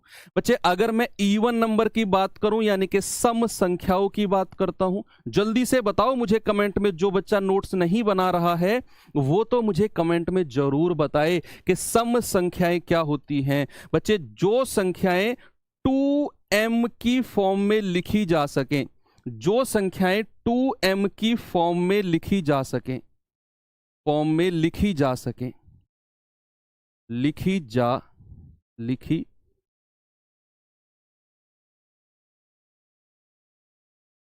जा सकें, which can be written in the form of 2m, वो संख्याएं हमारी क्या होती हैं? Even numbers. या फिर अगर मैं कहूं कि दो एडजेसेंट संख्याओं का डिफरेंस 2 होना चाहिए, यानी कि जो संख्याएं होंगी ना वो उनका गैप 2 होना चाहिए। अगर मैं कंटिन्यूअस की बात करता हूं, सक्सेसिव की बात करता हूं, तो उनका गैप 2 होना चाहिए। और अगर ऐसे रैंडम बात करता हूं तो उनको 2m की फॉर्म में लिखा जाए भैया, तो वो आपकी इवन संख्याएं होती हैं। फॉर एग्जाम्पल अगर मैं कहूं 2, 6, 12, यानी कि आप सिंपल सी भाषा में कहो तो जो संख्या 2 से कट जाए, जो संख्या 2 से कट जाए वो इवन नंबर होती है, वो सम। और अब एक बड़ा कंफ्यूजन वाला पॉइंट है, बड़ा कंफ्यूजन वाला पॉइंट है। अगर मैं आपसे कहता हूं 0, बच्चे अभी जो 0 हमने पढ़ा, अगर मैं कहूं 0 तो क्या 0 सम संख्या है या सम संख्या नहीं है? बताओ। अगर मैं आपसे कहूं 0 तो बच्चे आप क्या कहेंगे कि 0 सम संख्या है या 0 सम संख्या नहीं है? यस और नो में जवाब आप मुझे दो। ये डाउट क्लियर होना बहुत जरूरी है। अगर मैं आपसे कहूं 0 सम संख्या है या सम संख्या नहीं है, तो आपका जवाब क्या आएगा? बताओ आपके कमेंट में। आज देखता हूं ये छोटी छोटी गलतियां जो मैं सुधारने के लिए आपके साथ हूं, छोटी छोटी गलतियां। आप बच्चे मैक्सिमम कह रहे हैं नो और बहुत कम बच्चे कह रहे हैं यस। अब देखो कैसे जज्बात पलटते हैं। आप मुझे एक बात बताओ कि जो अगर मैं आपसे कहूं लगातार संख्या लिखो, 2 से स्टार्ट होने वाली लगातार संख्या लिखो जो सम संख्या हो, 2 से स्टार्ट होने वाली लगातार संख्या, तो आप कहेंगे कि सर 2, 4, 6, 8, 10 ऐसे ही लिखोगे? भाई 2 से स्टार्ट होने वाली लगातार संख्या ऐसे लिखोगे? क्यों लिखोगे भैया? क्यों लिखोगे भैया? आपको मैं रोड पे खड़ा कर दूं, सुनना मेरी बात, आपको मैं रोड पे खड़ा कर दूं और मैं कहूं दौड़ो सीधे, सीधे दौड़ो, तो आपके पास 2 ऑप्शन है। या तो जिधर आपका मुंह है उधर की तरफ सीधे भागोगे आप, वो भी तो सीधा है, या फिर आप बिल्कुल उल्टा मुड़ जाओ, रिवर्स हो जाओ और सीधा भागने लगो। भैया मैंने तो आपका ऑर्डर फॉलो किया, आपने मुझसे कहा सीधा भागो, या तो मैं सीधा भागूं नाक की सीध में, मैं उल्टा घूम जाऊं सीधा भागूं, वो भी तो सीधा है। भैया आपसे मैंने कहा 2 से शुरू होने वाली संख्याएं लिखो जो इवन हो लगातार, आपने कहा 2, 4, 6, 8, 10। क्या आप ऐसा नहीं कह सकते 2 से पहले जो संख्या है, भाई 2 का गैप चल रहा है ना, सब में 2 का गैप, क्या ये नहीं कह सकते 0, -2, -4? ये नहीं कह सकते हम? भैया यहां भी तो 2 का गैप चल रहा है सब में, ये भी 2 का गैप है, ये भी 2 का गैप है, ये भी 2 का गैप है, तो इस हिसाब से तो 0 भी हमारा इवन नंबर हुआ। इस हिसाब, ये बड़ा कंट्रोवर्शियल पार्ट है, अक्सर लोगों को चीजें क्लियर ही नहीं है कि 0 इवन नंबर है कि नहीं। भैया यस, 0 एक सम संख्या है, 0 एक सम संख्या है, 0 इज एन इवन नंबर, 0 एक सम संख्या है। इंग्लिश वाले बच्चे लिखेंगे 0 इज एन इवन नंबर। आगे से कोई भी आपसे कहे 0 सम संख्या है कि नहीं, आप कहोगे यस है। रीजन पूछेगा क्यों, आप कहोगे क्योंकि सम संख्या अगर मैं 2 से स्टार्ट होने वाली लिखता हूं तो डेफिनेशन कहती है कि 2 का गैप होना चाहिए। अगर मैं पीछे की तरफ जाऊंगा तो 2 के गैप पर 0 मिलता है और उस हिसाब से 0 एक सम संख्या बन जाती है, 0 एक सम संख्या बन जाती है। तो कभी भी आपसे कोई पूछे 0 तो आप कहोगे 0 सर एक इवन नंबर है, एक सम संख्या है। ओके, कोई दिक्कत नहीं है आपको, चलो ठीक है, कर दिया थोड़ा सा जूम। आते हैं बच्चे सेकंड पे। सेकंड क्या है इवन नंबर के बाद? सेकंड है आपका ऑड नंबर। जरा आप मुझे बताना ऑड नंबर क्या होते हैं? ऑड नंबर यानी कि विषम संख्याएं। विषम संख्याएं, इसमें आप किसी को कोई दिक्कत नहीं है भाई, ये तो इवन नंबर की कहानी हो गई। अगर मैं विषम संख्याओं की बात करता हूं तो आप क्या कहोगे? ये सब नेचुरल नंबर का ही पार्ट है, प्राकृतिक संख्याओं के ही पार्ट हैं ये सब, है ना। तो आप मुझसे कहोगे कि सर जैसे ही आप मुझसे कहते हो ना ऑड नंबर, ऑड नंबर, तो सर ऑड नंबर तो होता है जो संख्याएं 2 से ना कटें, जो संख्याएं 2 से ना कटें, यानी कि जिन संख्या को मैं 2m प्लस 1 2m प्लस 1 की फॉर्म में लिख सकूं वो संख्याएं ऑड होती हैं। या फिर आप सीधा सीधा कह सकते हो जो संख्याएं 2 से ना कटें, 2 से विभाजित ना हो, जो संख्याएं 2 से विभाजित ना हो वो संख्याएं क्या होती हैं? Odd number.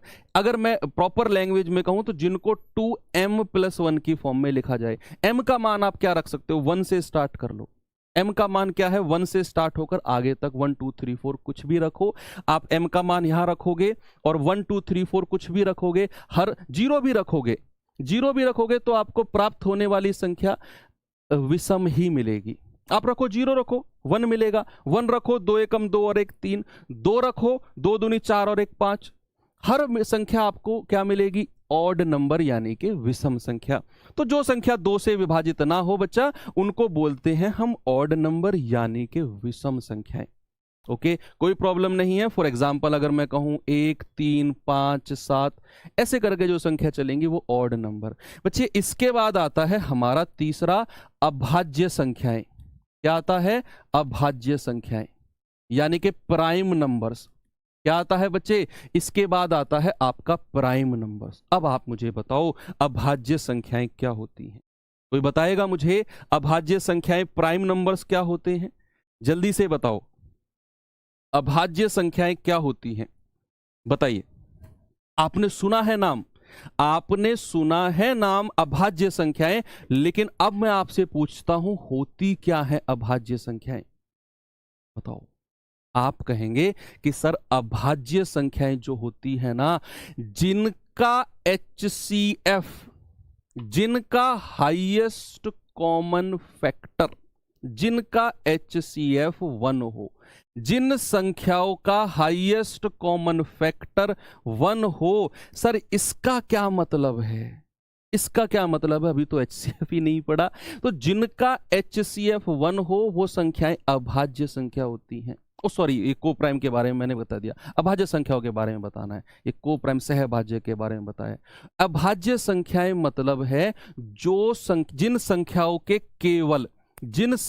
के केवल 2 फैक्टर हों, यानी कि जिन संख्याओं के केवल 2 गुणनखंड हो, जिन संख्याओं के केवल 2 गुणनखंड हो।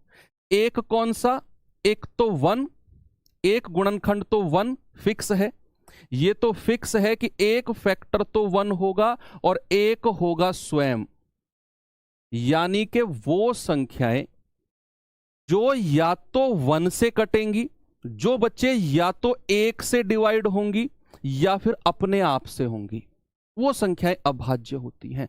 अगर मैं यहां पर लिखता हूं 5, तो भैया 5 या तो 1 से कटेगा या फिर अपने आप से कटेगा, इसके अलावा 5 किसी से भी नहीं कटेगा।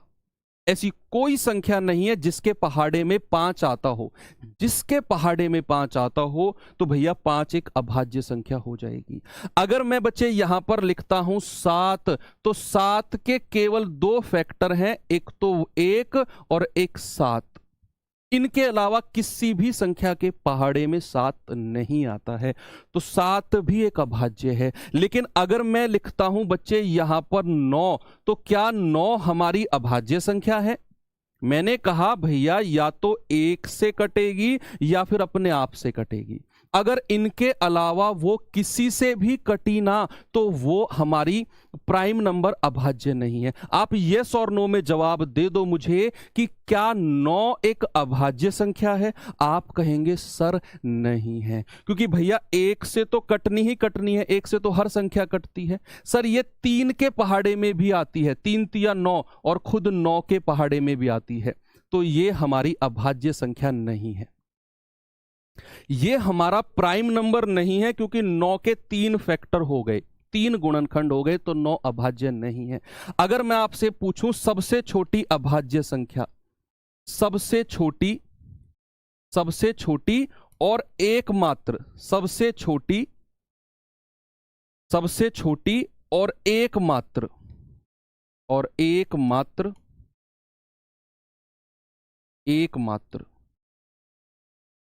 सम अभाज्य संख्या, सम अभाज्य संख्या। इंग्लिश में अगर मैं लिखूं तो smallest and only even prime number क्या है, तो आप कहेंगे सर 2। सबसे छोटी अभाज्य संख्या कहे 2, और कहे एकमात्र सम अभाज्य संख्या, the only even prime number. ये क्वेश्चन है जो मैं पूछ रहा हूं आपसे, ये आया है क्वेश्चन। तो एकमात्र सम अभाज्य संख्या आप कहोगे सर 2। 2 के अलावा कोई सम संख्या है ही नहीं जो प्राइम हो, और सबसे छोटी भी प्राइम नंबर कहेगा तो भी आपका आंसर 2 ही होने वाला है। ओके, तो अभाज्य संख्या का भी आपको क्लियर हो गया कि या तो वो 1 से कटेगी या अपने आप से। इसके अलावा अगर किसी और संख्या के पहाड़े में भी वो आई ना, किसी और से भी कटी वो, तो भैया आपकी अभाज्य संख्या नहीं कहलाई जाएगी। तो अभाज्य संख्या का कॉन्सेप्ट अभी मैं रिवीजन कराने वाला हूं। 5 मिनट का कॉन्सेप्ट बचा है, और अगली 5 मिनट में ये मेरी गारंटी है, अगर आप शुरू से जुड़े हुए हो तो एक एक चीज आपके दिमाग में जा चुकी है। ये आपको भी नहीं पता कि ये सब मेरे दिमाग में जा चुका है। आपको लग रहा होगा कि यार जो सर पढ़ा रहे हैं ये तो दिमाग से निकल रहा है, साथ के साथ समझ में तो आ रहा है, लेकिन दिमाग से निकल रहा है, नहीं निकल रहा। अभी मैं रिवीजन कराऊंगा, आपको लगेगा कि यार ये तो दिमाग में छप चुका है हमारे। देखना अभी तो अभाज्य संख्या के बाद बच्चे आता है आपका कौन सा, आपका आता है कंपोजिट नंबर। यहां पर लिखना चौथा कंपोजिट नंबर, कंपोजिट नंबर यानी कि मिश्रित संख्याएं, मिश्रित संख्याएं, कंपोजिट नंबर। कंपोजिट नंबर क्या होता है ये यहीं पर लिख दो, आप अपनी कॉपी में बना रहे होगे तो प्रॉपर बनेगा, यहां पर थोड़ा सा ये कंजस्टेड हो सकता है। चलो मैं कंपोजिट नंबर को नीचे लिखता हूं सबसे। कंपोजिट नंबर क्या होता है यहां पर लिख रहा हूं मैं, क्या हो गया, yes, composite number, composite numbers. तो कंपोजिट नंबर्स क्या होते हैं बच्चे, जो संख्याएं अभाज्य नहीं होती वो हमारी भाज्य संख्या होती है। कंपोजिट नंबर को भाज्य संख्या भी कहते हैं या मिश्रित संख्या भी कहते हैं। कंपोजिट नंबर देखो, अभाज्य संख्या के बारे में मैंने क्या बोला आपसे, जो संख्या या तो अपने आप से कटे या फिर वो 1 से कटे। इसके अलावा जो संख्या होंगी वो हमारी कंपोजिट यानी कि भाज्य संख्या होंगी। क्या होंगी, भाज्य संख्याएं। भाई अगर मैं कहूं तुमसे 4 सबसे छोटी भाज्य संख्या, 4 क्या है, एक भाज्य संख्या है और सबसे छोटी भाज्य संख्या। ये क्वेश्चन आया है बच्चे, ये सबसे छोटी, ये रेलवे का क्वेश्चन है, सबसे छोटी भाज्य, द स्मॉलेस्ट कंपोजिट नंबर 4 है। भैया 4 के बाद तो बहुत सारी, 6 हो गया, 8 हो गया, 9 हो गया, 10 हो गया, 12 हो गया। हर वो संख्या जो अभाज्य नहीं है वो भाज्य है। अब आता है 1, एक ना तो भाज्य है और ना ही अभाज्य, ना तो प्राइम है और ना ही कंपोजिट नंबर। 1 जो है, 1 जो होगा ना तो प्राइम नंबर होगा और ना ही कंपोजिट होगा। ये भी आपको ध्यान में थोड़ा सा रखना, ना भी है तो भी कोई दिक्कत नहीं है। अब बच्चे ये तो हो गया ट्री। इसके बाद मैं थोड़ी सी संख्याएं और डिस्कस आपके साथ करना चाहता हूं, 2-4 संख्याएं और हैं। भाई अगर मैं आपसे कहूं सह अभाज्य संख्याएं क्या होती हैं, सह अभाज्य संख्याएं। बस 5 मिनट और दे दो, फिर मैं कंप्लीट रिवीजन आपका कराने वाला हूं। सह अभाज्य संख्याएं, सह अभाज्य संख्याएं, सह अभाज्य संख्याएं, यानी कि अगर मैं कहूं को प्राइम नंबर्स, को प्राइम नंबर्स, इंग्लिश में आपने रिलेटिव प्राइम भी सुना होगा, रिलेटिवली प्राइम नंबर्स। तो को प्राइम नंबर्स क्या होता है बच्चे? अभाज्य संख्या तो अभी पढ़ी हमने कि अभाज्य संख्या क्या होती है। ये को प्राइम क्या होता है सर? अभाज्य तो पढ़ा, सह अभाज्य क्या हो गया बच्चे? सह का मतलब होता है साथ, किसी का साथ, यानी कि अगर दो साथ में संख्याएं जिनका HCF 1 हो, या फिर अगर मैं इसको लोकल भाषा में आपकी में कहूं कि जिनमें से कुछ भी कॉमन ना आए, जिस जोड़े में से, जिस जोड़े में से, जिस जोड़े में से कुछ भी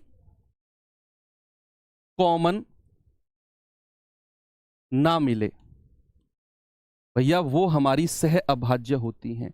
जैसे बच्चा फॉर एग्जाम्पल अगर मैं आपसे कहूं सह अभाज्य का फॉर एग्जाम्पल, मैंने कहा 3 और 5, क्या इनमें से आप कुछ भी कॉमन ले सकते हो? कुछ भी कॉमन ले सकते हो? आप कहेंगे सर नहीं, कुछ भी कॉमन नहीं आ रहा इनमें से, तो ये सह अभाज्य है। अगर मैं कहूं 5 और 7, क्या ये सह अभाज्य है? यस, सह अभाज्य है। अगर मैं कहूं 9 और 13, क्या इसमें से कुछ अभाज्य, कुछ निकल रहा है कॉमन? आप कहेंगे नहीं। भैया यहां पर जो 9 है ना, आप बताओ क्या ये 9 और 13 सह अभाज्य होगा? यस और नो में जवाब दो।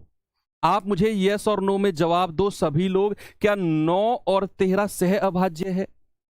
सोच समझ के देना, मैं कह रहा हूं, फिर कह रहा हूं मैं, सोच समझ के देना। ये छोटी छोटी मिस्टेक है जो आपकी मैं सुधारने वाला हूं। मुझे पता है गलती आप यहां पर कर सकते हो। मैं कह रहा हूं 9 और 13, क्या 9 और 13 सह अभाज्य होगा? आप में से बहुत सारे बच्चे कह रहे हो हां सर होगा। तो आप सभी लोगों को मैं थोड़ा सा करेक्ट करना चाहता हूं कि 9 और 13 सह अभाज्य है। 9 और 13 क्या है? को प्राइम है। तो यस वाले बच्चे अपना आंसर पलटो मत भाई। सह अभाज्य का एक सिंपल सा फंडा है, जिसमें से कुछ भी कॉमन ना आए।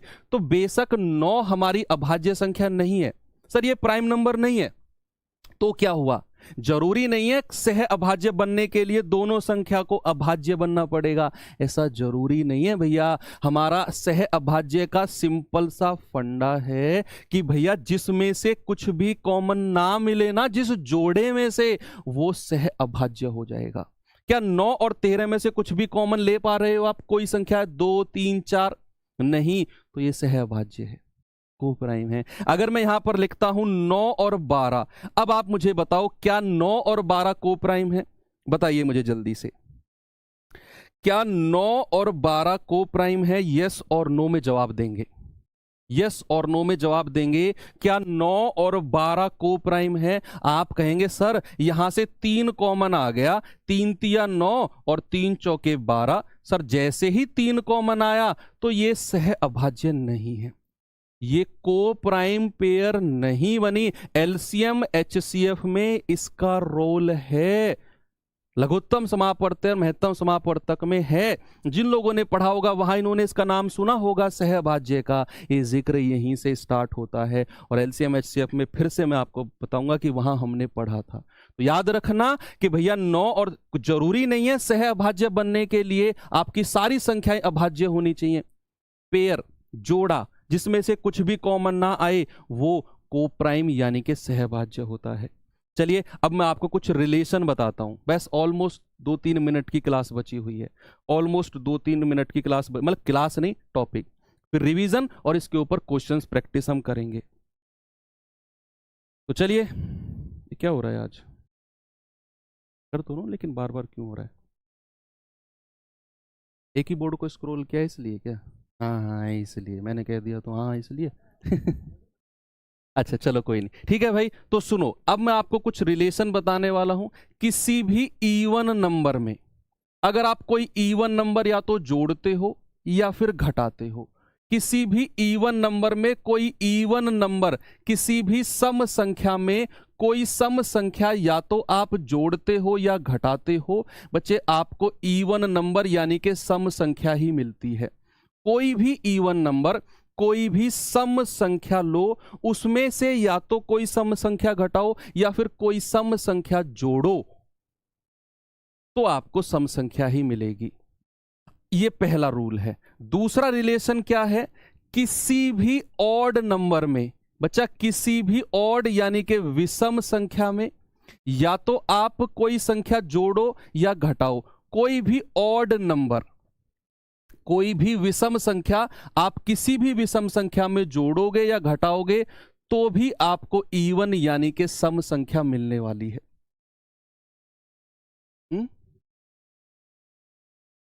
हाँ वो मैंने दे दी थी, क्या हुआ? ठीक है भाई, तो किसी भी इवन नंबर में या तो आप कोई इवन नंबर जोड़ते हो या घटाते हो, आपको सम संख्या ही मिलती है। सवाल है इस पे, दिखाऊंगा अभी। किसी भी ऑड नंबर में आप कोई ऑड नंबर जोड़ते हो या घटाते हो, आपको इवन नंबर मिलता है। लेकिन अगर किसी भी इवन नंबर में से या किसी भी ऑड नंबर में से आप कोई विषम संख्या ऑड नंबर जोड़ते हो, किसी भी सम संख्या में, बच्चा किसी भी सम संख्या में कोई विषम संख्या जोड़ते हो या घटाते हो, आपको विषम संख्या मिलती है, आपको ऑड नंबर मिलता है। ये तीनों रूल आपके दिमाग में रहने चाहिए, ये तीनों रूल आपके दिमाग में रहने चाहिए कि अगर मैं किसी सम संख्या में कोई सम संख्या जोड़ता या घटाता हूं, सम ही मिलता है। किसी ऑड में से कोई ऑड नंबर जोड़ता या घटाता हूं, विषम में विषम जोड़ता हूं या घटाता हूं, मुझे इवन मिलेगा। और तीसरा पॉइंट है, किसी सम संख्या में मैं कोई विषम संख्या जोड़ता या घटाता हूं, मुझे ऑड यानी कि विषम संख्या मिलेगी। अब ये चीज आपकी खत्म होती है। अब बच्चे आप लोग तैयार हो जाओ, अब मैं आपको रिवीजन के लिए स्टार्ट करने वाला हूं। आपकी गाड़ी रिवीजन की स्टार्ट करने वाला हूं। जो बच्चे लेट जुड़े हैं वो क्लास को शुरू से जरूर देखना, और जो शुरू से जुड़े हुए हैं एक बार मुझे थम्स अप करके बता दो, मैं आप लोगों का रिवीजन शुरू कर रहा हूं। भाई आप लोगों का रिवीजन शुरू कर रहा हूं, आप लोग मुझे थम्स अप करके बता दो जो बच्चे शुरू से जुड़े हुए हैं। हैंग क्यों हो रहा है इतना भाई? है ये गायब ना हो जाए।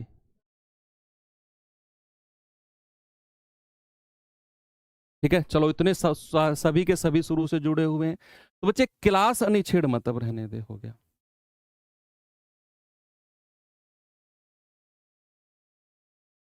चलिए बच्चे, हम लोगों ने शुरू किया था कहां से? हम लोगों ने शुरू किया था क्लासिफिकेशन ऑफ नंबर, संख्याओं के वर्गीकरण से, है ना। तो संख्याओं के दो टाइप हमने पढ़े थे। एक पढ़ा था रियल नंबर, जिसको हिंदी में बोलते हैं वास्तविक संख्याएं। और वास्तविक संख्या क्या होती हैं? अब देखना, आपको लगेगा यार ये तो सब आ गया हमसे। वास्तविक संख्या होती हैं जिन संख्या को नंबर लाइन पे रिप्रेजेंट किया जा सकता है। मेरे साथ रिपीट करते रहो, कमेंट में नहीं, ऐसे जहां भी आप बैठकर पढ़ रहे हो मन में रिपीट करते रहो मेरे साथ, कि जिन संख्या को मैं नंबर लाइन पे रिप्रेजेंट कर दूं वो संख्या क्या होती हैं? Yes, real number. भाई ब्लैक टी शर्ट कहां देख रहे हो तुम? आप ही से तो कह रहा हूं, किधर देख रहे हो यार तुम? क्या पीछे क्या है? यस, रेड टी शर्ट, भाई सब रेड जर्सी, आपसे कह रहा हूं, कहां देख रहे हो तुम यार? मैं सामने पढ़ा रहा हूं ना तुम्हें, डरो मत, दिख नहीं रहे हो मुझे। तो रियल नंबर, भाई संख्याओं को दो पार्ट्स में बांटा, रियल और इमेजिनरी। इमेजिनरी नंबर यानी कि काल्पनिक संख्याएं, जिनके वर्गमूल के अंदर नेगेटिव ऋणात्मक संख्याएं हो, वो हमारी इमेजिनरी। इसके बारे में पढ़ना नहीं है, इसका खेल यहीं पर खत्म। अब आते हैं हम किस पे बच्चा? रियल नंबर्स की तरफ। रियल नंबर्स के बारे में हमने क्या पढ़ा? हमने पढ़ा कि जिन संख्याओं को नंबर लाइन पे लिखा जा सके उनको बोला जाता है रियल नंबर्स, यानी कि वास्तविक संख्याएं। अब रियल नंबर्स को भी दो पार्ट्स में बांटा हमने। बच्चे रियल नंबर्स को दो पार्ट्स में बांटा। पहला पार्ट था हमारा इंटीजर और दूसरा पार्ट था डेसिमल। रियल नंबर, वास्तविक संख्या को दो पार्ट्स में बांटा, एक तो इंटीजर और एक हमारा डेसिमल। पहले डेसिमल के बारे में देख लेते हैं। डेसिमल के बारे में हमने क्या पढ़ा कि भैया डेसिमल दो तरह के होते हैं। एक आपका जो शांत होते हैं, जो अपने आप को रिपीट, ज्यादा परेशान हमको नहीं करते हैं, भाई साहब दशमलव के बाद एक दो पॉइंट रुक गए। और एक होता है अशांत, नॉन टर्मिनेटिंग, जो खत्म ही नहीं होता है वो होता है नॉन टर्मिनेटिंग। शांत संख्याएं क्या होती हैं? पॉइंट के बाद कोई संख्या लिखी, रुक गया बस, और उनको मैं बटे 100 करके p बाई क्यू की फॉर्म में लिख दूं, और जिस संख्या को मैंने p बाई क्यू की फॉर्म में लिख दिया ना बच्चा, वो संख्या हमारी रैशनल नंबर हो गई, वो संख्या हमारी क्या हो गई? परिमेय संख्या। तो यहां से परिमेय संख्या का जन्म हुआ, डेसिमल से ही। याद रखना, परिमेय और अपरिमेय के पिताजी कौन हैं? परिमेय और अपरिमेय के पिताजी हैं डेसिमल, दशमलव। वहीं से ही परिमेय और अपरिमेय का जन्म हुआ। फिर आता है आपका बच्चे कौन सा? नॉन टर्मिनेटिंग, जो खत्म ही नहीं होते हैं। नॉन टर्मिनेटिंग को भी दो पार्ट्स में बांटा। एक तो जो अपने आप को दोहरा दें, रिपीट कर दें, वो होती हैं भैया बार वाली संख्याएं। बार के बाद में संख्या अपने आप को रिपीट करती रहेगी, उसको बोलेंगे क्या? रिपीटिंग या फिर रिकरिंग या फिर दोहराने वाली संख्या। और बार को हटाकर p बाई क्यू की फॉर्म में लिखा तो ये भी हमारे रैशनल हो गए। आगे अगर मैं चलूं तो नॉन रिकरिंग, यानी कि जो अपने आप को दोहराती नहीं है, जो एक बार आ गया ना वो दोबारा नहीं मिलेगा उसी सीक्वेंस में, कहीं बाद में किसी और के साथ मिलेगा वो, है ना। तो ना दोहराने वाली संख्या, डेसिमल के बाद भैया ऊट पटांग कुछ भी आ जाएगा, वो होती है हमारी क्या? वो होती है हमारी नॉन रिकरिंग संख्याएं, जो अपने आप को दोहराती नहीं है। जैसे √2 हो गया, इसकी वैल्यू है √3, √5, √7, √6। जो परफेक्ट स्क्वायर पूर्ण वर्ग नहीं है ना, वो हमारे क्या है? Non recurring. तो भैया इनको बोला गया इरेशनल नंबर, अपरिमेय संख्या, जिन संख्या को p बाई क्यू की फॉर्म में नहीं लिखा गया। तो ये डेसिमल की कहानी यहां पर खत्म हो गई। डेसिमल के बाद आते हैं हम इंटीजर वाले पार्ट की तरफ, पूर्णांक के पार्ट की तरफ। डेसिमल की कहानी खत्म हो गई ना उधर। पूर्णांक में क्या था? दो पार्ट्स में बांटा, एक तो नेगेटिव ऋणात्मक पूर्णांक और एक होल नंबर्स यानी कि पूर्ण संख्याएं। नेगेटिव इंटीजर क्या था बच्चे? जिन संख्या में साथ में माइनस का साइन लग गया ना, वो हमारे नेगेटिव इंटीजर थे, ऋणात्मक पूर्णांक। और होल नंबर्स क्या है? जो संख्या पॉजिटिव होंगी, धनात्मक होंगी और साथ में जीरो होगा, वो हमारे होल नंबर्स हैं। तो होल नंबर्स में जीरो होता है। और भैया नेचुरल नंबर्स, यानी कि जीरो को अगर मैं हटा दूं, संख्या 1 से शुरू करूं और इनफाइनाइट अनगिनत टाइम्स तक जाऊं, तो वो नेचुरल नंबर्स यानी कि प्राकृतिक संख्या होंगी। अब प्राकृतिक संख्याओं के भी 4 पार्ट्स हैं भैया। कौन कौन से पार्ट्स हैं बच्चे? पहला पार्ट है आपका इवन नंबर, यानी कि आपकी सम संख्या, ऑड नंबर विषम संख्या, अभाज्य नंबर, प्राइम नंबर्स, आपके कंपोजिट यानी कि मिश्रित या फिर भाज्य संख्याएं। ठीक है। इवन नंबर के बारे में आपने देखा, जिनको 2m की फॉर्म में लिखा जाए या जो 2 से कट जाए। और एक मैंने स्टार बना के लिखवाया कि 0 भी एक इवन नंबर है, 0 भी एक सम संख्या है।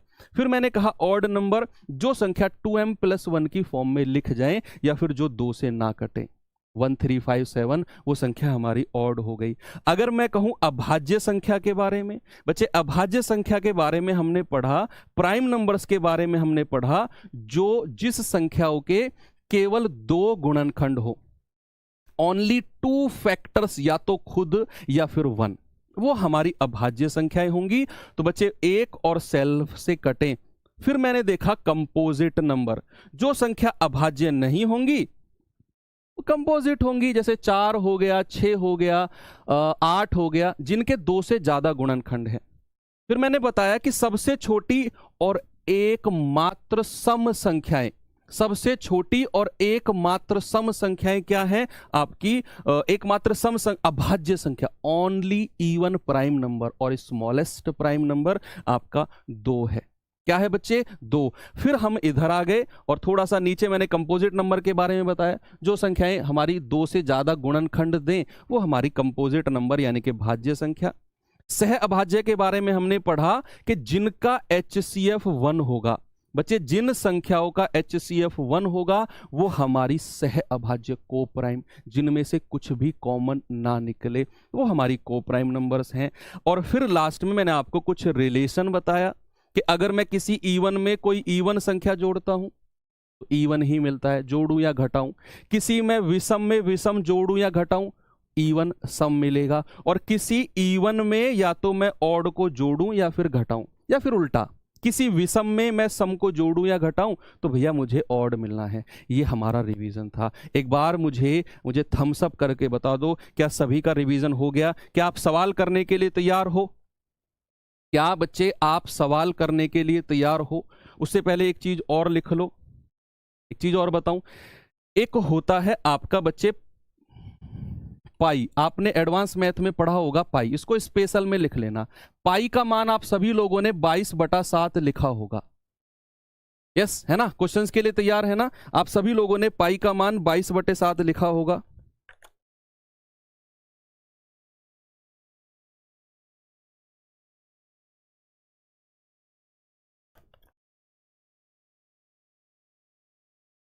अगर मैं केवल पाई की बात करता हूं, सवाल बनाए सीधा, पाई क्या है? अगर मैं केवल पाई की बात करता हूं तो पाई बच्चे एक इरेशनल नंबर है। पाई क्या है? एक इरेशनल नंबर, यानी कि अपरिमेय। और अपरिमेय के बारे में मैंने क्या बताया था? जिन संख्याओं को डेसिमल के बाद कोई धर्म धोरा ही नहीं होता है। धर्म धोरा क्या बोलते हैं? मतलब जो संख्या उटपटांग कुछ भी आ जाए भैया वो हमारी अपरिमेय होती हैं। तो पाई की अगर मैं डेसिमल में वैल्यू देखता हूं तो 3.1415, मतलब इसके बाद में पॉइंट के बाद में ऊटपटांग कुछ भी आएगा तो वो संख्याएं हमारी अपरिमेय होंगी। तो पाई अगर केवल ये लिखाएगा पाई क्या है तो आप कहोगे सर इरेशनल। और अगर इसकी वैल्यू 22/7 आई कि 22/7 क्या है, तो इसको तो मैंने प्रॉपर p/q में लिख दिया, तो भैया ये तो हमारी परिमेय हो गई। तो पाई परिमेय यानी कि रेशनल हो गया। तो पाई अगर केवल पाई लिखा आए तो इरेशनल अपरिमेय होती है, क्योंकि उसकी वैल्यू पॉइंट्स में कुछ इस तरह होती है। और केवल 22/7 लिखा आए तो वो रेशनल नंबर यानी कि परिमेय, क्योंकि मैंने उसे p/q की फॉर्म में लिख दिया। अब हम शुरू करते हैं सवाल। और पहला सवाल, अब आप देखना कितने धड़ाके से आप आंसर बताने वाले हो। पहला क्वेश्चन आपके सामने ये रहा, जल्दी जल्दी आंसर्स मुझे बताओ और मजा आएगा आपको। मैं कह रहा हूं थ्योरेटिकल क्लास हुई है पहली, ये जरूरी थी।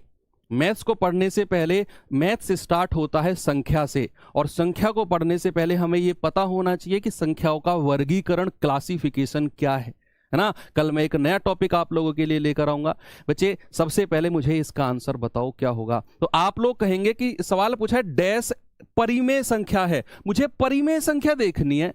भैया परिमेय के बारे में मैंने बताया, जिन संख्याओं को मैं p/q की फॉर्म में लिखूंगा ना वो संख्या परिमेय यानी कि हमारी रेशनल नंबर होंगे। क्या √2 को परिमेय बोला था? इसकी वैल्यू तो 1.414513 ऐसे बोला था।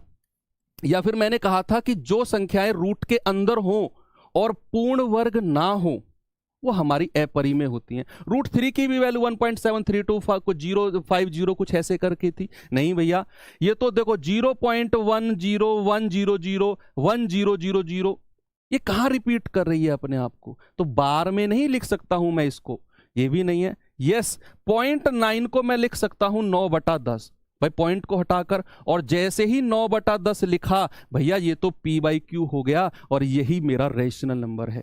देखना आज से ही आपको अपने अंदर चेंज दिखने लगेगा। बच्चे ये फर्स्ट डेमो है, इसके बाद कल और परसों भी रहेगी, थोड़ा सा डिस्कशन और करेंगे। अभी एक 10-12 क्वेश्चन मैं आपको करा दूं, कुछ क्वेश्चन मैं आपको सीट में आपको वर्कशीट के रूप में दूंगा, वहां से आपको और ज्यादा प्रैक्टिस के लिए चीजें मिलेंगी। कह रहा है कि विषम संख्या और सम संख्या का योग, जो सबसे लास्ट में रिलेशन लिखवाया था मैंने, जल्दी से बताओ sum of odd number and even number. बच्चे मैंने कहा था किसी भी सम संख्या को अगर आप विषम संख्या में जोड़ते या घटाते हो तो भैया हमें विषम संख्या ही मिलती है। किसी भी सम संख्या को सम या विषम में जोड़ते या घटाते हो तो हमें क्या मिलती है? ऑड नंबर मिलता है। तो क्या होगा? सदैव विषम होगा। क्या होगा बच्चे? सदैव विषम होगा। बात क्लियर हुई आपको? Very good. अगले सवाल पर चलते हैं। प्रथम अभाज्य संख्याएं, द फर्स्ट प्राइम नंबर। जल्दी से सवाल फेंक फेंक के मारो, इसके आंसर क्या होगा, और खुश हो जाना कि पहली क्लास आपकी बहुत अच्छी हुई है। शुरुआत अच्छी हुई है, अंत तक भी ऐसे ही एनर्जी के साथ। लेकिन बच्चे आपको ये चीज प्रॉमिस मुझसे करना होगा, अगर आप मेरे बैच से जुड़ना चाहते हैं, अगर आप जुड़ चुके हैं तो ठीक है, उनसे तो मैं कनेक्ट हूँ, टेलीग्राम से बात करता रहता हूँ। लेकिन अगर आप अभी नहीं जुड़े हैं और जुड़ना चाहते हैं तो पहले ही मैं आपसे एक प्रॉमिस लेना चाहता हूं कि आप लोगों को बहुत सीरियस रहना पड़ेगा। ऐसा नहीं है कि आपने माँ बाप मम्मी पापा से रुपए लिए, 400 रुपये मम्मी बैच लेना है और 10 दिन बाद आपने देखना बंद कर दिया क्लास को। ऐसा मत करना, प्लीज़ ऐसा मत करना, क्योंकि 400 रुपये कमाना बहुत बड़ी बात होती है। पापा से पूछना कि पापा 400 रुपये कैसे कमाए जाते हैं, वो बताएंगे। तो प्लीज़ अगर आप बैच लेना चाहते हो तो जरूर लास्ट तक जुड़ना। तभी अगर आपको लगे कि हाँ मैं बैच पूरा कंप्लीट करूंगा तो ही आप बैच परचेस करना, अगर आपने अभी तक बैच परचेस नहीं किया है तो, है ना। तो चलिए, सवाल है कि प्रथम अभाज्य संख्या, फर्स्ट प्राइम नंबर 2, और इसके बारे में एक बात और कही थी मैंने, एकमात्र सम अभाज्य संख्या। क्या कही थी बच्चा? एकमात्र, the only even prime number, एकमात्र इवन प्राइम, एकमात्र सम अभाज्य संख्या भी आपकी क्या है? 2। और सबसे छोटी अभाज्य संख्या भी क्या है? 2। प्रत्येक अभाज्य संख्या में क्या होता है बताओ जल्दी से? कोई गुणनखंड नहीं, नो फैक्टर, इंग्लिश वाले ये लिखा नहीं है टाइपिस्ट ने, पर चलो मैं ऐसे ही बता रहा हूं। कोई गुणनखंड नहीं, नो फैक्टर, केवल एक गुणनखंड, ओनली वन फैक्टर, केवल 2 गुणनखंड, ओनली 2 फैक्टर्स, 2 से अधिक गुणनखंड, मोर देन 2 फैक्टर्स, या इनमें से कोई नहीं। अभाज्य संख्या के बारे में देखो, मैं रिवीजन भी करा रहा हूं बच्चे। अभाज्य संख्या के बारे में मैंने बोला था कि या तो वो 1 से कटेगी या फिर अपने आप से कटेगी, या तो 1 से कटेगी बच्चा या सेल्फ से कटेगी। तो कितने फैक्टर हो गए? आप कहेंगे सर ओनली 2 फैक्टर्स, केवल 2 गुणनखंड, ओनली 2 फैक्टर्स। कौन सा ऑप्शन हो गया भैया? ऑप्शन नंबर 3 सही हो गया। अभाज्य संख्या वो है जिसके केवल 2 गुणनखंड हो। कौन सी संख्या एक काल्पनिक संख्या है, इमेजिनरी संख्या? शुरू में जब मैंने थ्योरी पढ़ाना शुरू किया था आपको लग रहा होगा यार ये कहां सवाल बनते हैं, ये सारे सवाल आए हुए सवाल हैं, आए हुए सवाल हैं ये सारे के सारे। कौन सी संख्या बच्चा एक काल्पनिक यानी कि इमेजिनरी? क्या बोला था मैंने क्या बोला था इमेजिनरी के बारे में? कि रूट के अंदर अगर माइनस वाली कोई भी संख्या होगी वो इमेजिनरी यानी कि काल्पनिक संख्या होगी। Option number A. और कोई सी भी संख्या रूट के अंदर नेगेटिव नहीं है। अगले सवाल पर आपको मैं लेकर चलता हूं। अगला सवाल करो। एक अभाज्य संख्या, प्राइम नंबर क्या है? आराम से पढ़ना।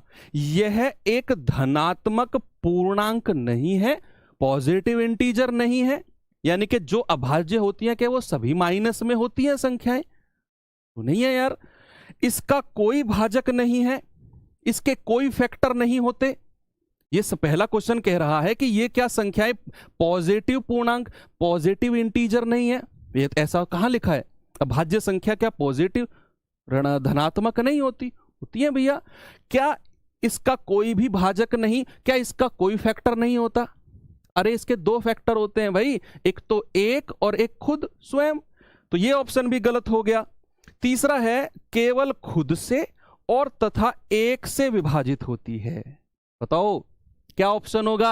आप कहेंगे सर ऑप्शन नंबर सी। अभाज्य संख्याएं या तो अपने आप से कटेगी या फिर 1 से कटेगी, वो होती हैं प्राइम नंबर्स, वो होते हैं अभाज्य संख्याएं।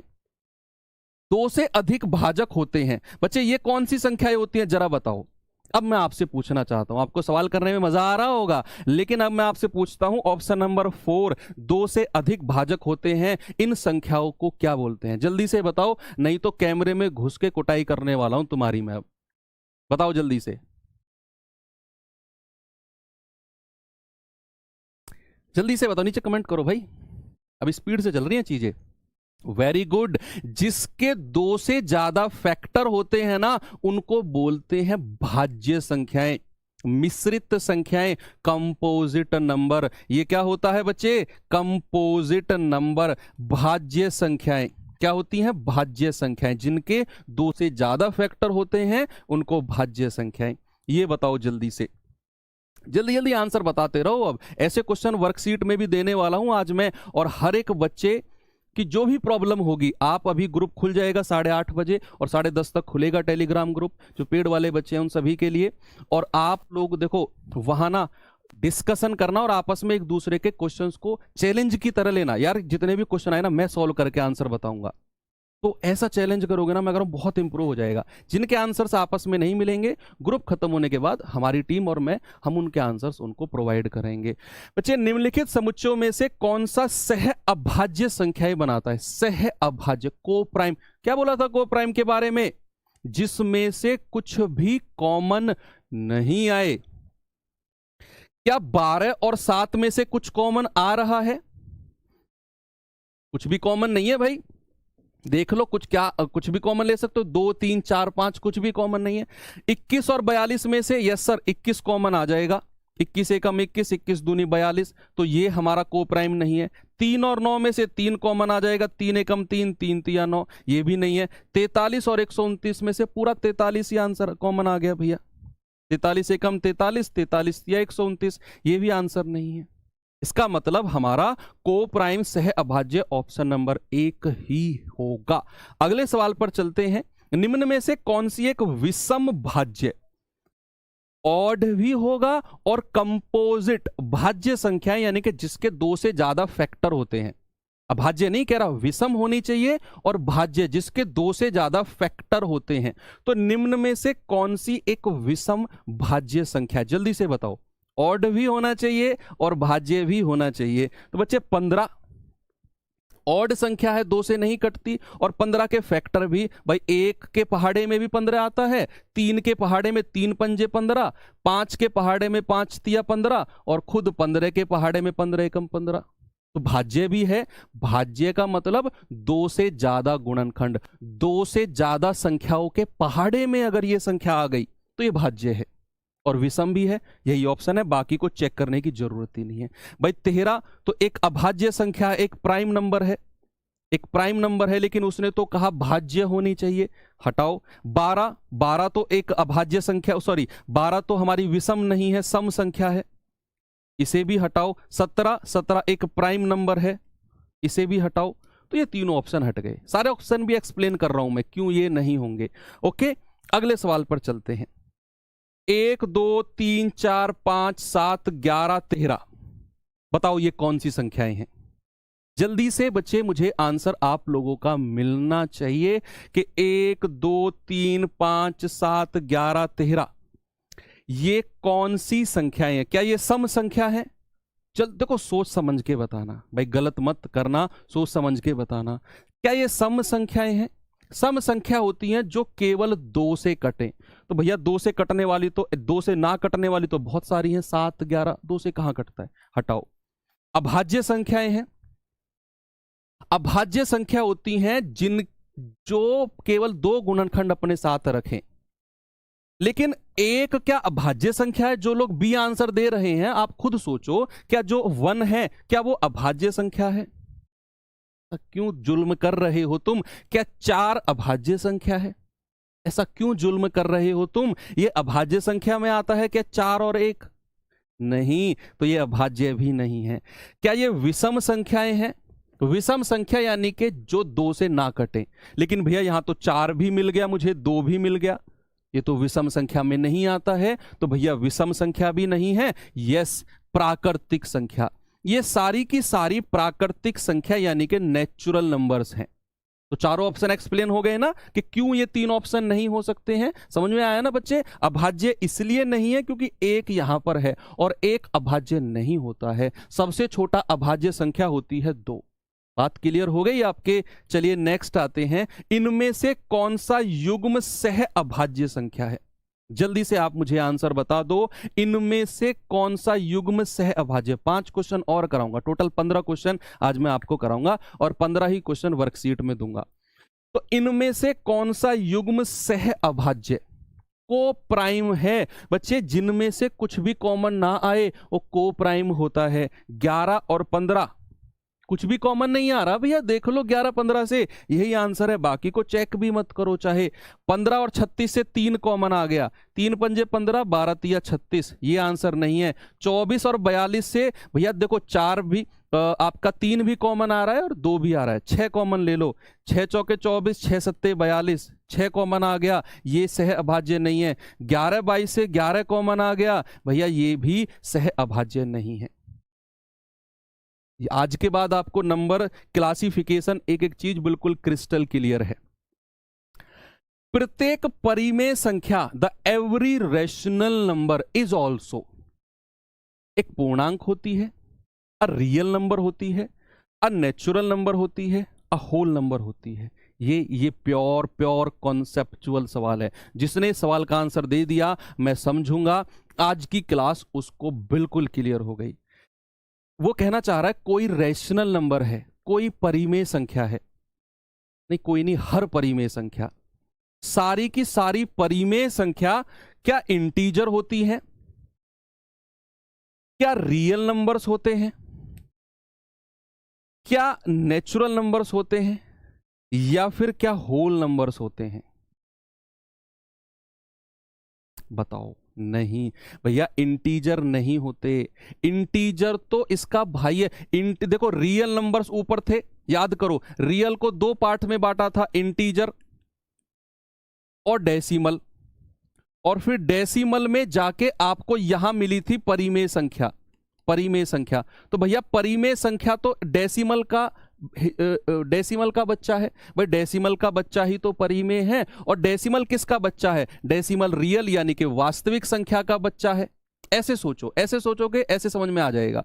परिमेय संख्या किसका बच्चा है? डेसिमल का। भाई जो दशमलव p/q की फॉर्म में बदल गए वो परिमेय बन गए, तो जो परिमेय है वो डेसिमल का बच्चा है, और डेसिमल किसका बच्चा है? रियल का। तो भैया परिमेय रियल का बच्चा हो जाएगा। लेकिन परिमेय कभी इंटीजर का बच्चा नहीं हो सकता, इंटीजर खुद इसका रियल का बच्चा है। इंटीजर के जो नीचे संख्याएं आएंगी भैया वो इंटीजर से रिलेट होंगी, वो इंटीजर से कनेक्ट होंगी। लेकिन इनकी तो कहानी अलग चल रही है, इनकी तो कहानी ही अलग चल रही है। परिमेय इसका बच्चा, ये इसका बच्चा, परिमेय उसका बच्चा हो जाएगा। तो आप कहेंगे एक real number, option number B, यानी कि प्रत्येक परिमेय संख्या जो होगी वो रियल नंबर होगी, इंटीजर नहीं होगी। बाकी ये तो हो ही नहीं सकती, ये तो इधर पार्ट बन जाता है, ये तो चाचा ताऊ में आ जाते हैं, परिमेय के चाचा ताऊ में चले जाते हैं ये नेचुरल नंबर और होल नंबर्स। तो आगे चलते हैं। पाई क्या है? जल्दी से बता दो बच्चा मुझे, पाई क्या है? मैंने बताया था अलग से आपको कि पाई क्या है। पाई अगर केवल पाई कहेगा तो इरेशनल नंबर है, अपरिमेय है। और अगर पाई का मान 22/7 कहेगा तो वो रेशनल नंबर आपकी परिमेय संख्या हो जाएगी। तो केवल अगर पाई कहेगा तो भैया फ्रैक्शन भी नहीं है, रिकरिंग डेसिमल। रिकरिंग डेसिमल का मतलब क्या होता है? जो संख्या अपने आप को दोहराती हैं, जैसे 0.2222 और इन्फानाइट तक, इसको 2/9 की फॉर्म में लिख दिया। तो पाई को ऐसे लिख ही नहीं सकते हैं। कह रहा है कि ये रैशनल, सी को हटा दो, रैशनल नंबर p/q की फॉर्म में पाई को लिख ही नहीं सकते हैं। आपका आंसर आएगा इरेशनल नंबर। मैंने लिखवाया था ना स्पेशल कि पाई अगर कहेगा केवल पाई तो इरेशनल नंबर अपरिमेय संख्या होगी। ओके, इस सवाल पे आओ बच्चे। √2 क्या है?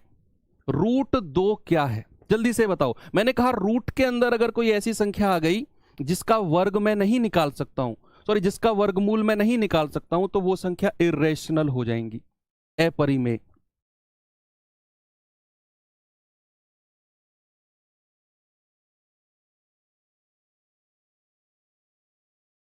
ठीक है भाई। तो अगर मैं √2 की बात करता हूं तो √2 क्या होगा? √2 होगा आपका इरेशनल नंबर, यानी कि अपरिमेय संख्याएं। ठीक है, अपरिमेय संख्याएं आपकी हो जाएगी। आगे चलते हैं। √3 क्या है बच्चे? जल्दी से मुझे √3 के बारे में बताओ। √3 के बारे में जल्दी से मुझे आप बताएंगे √3 क्या होगा?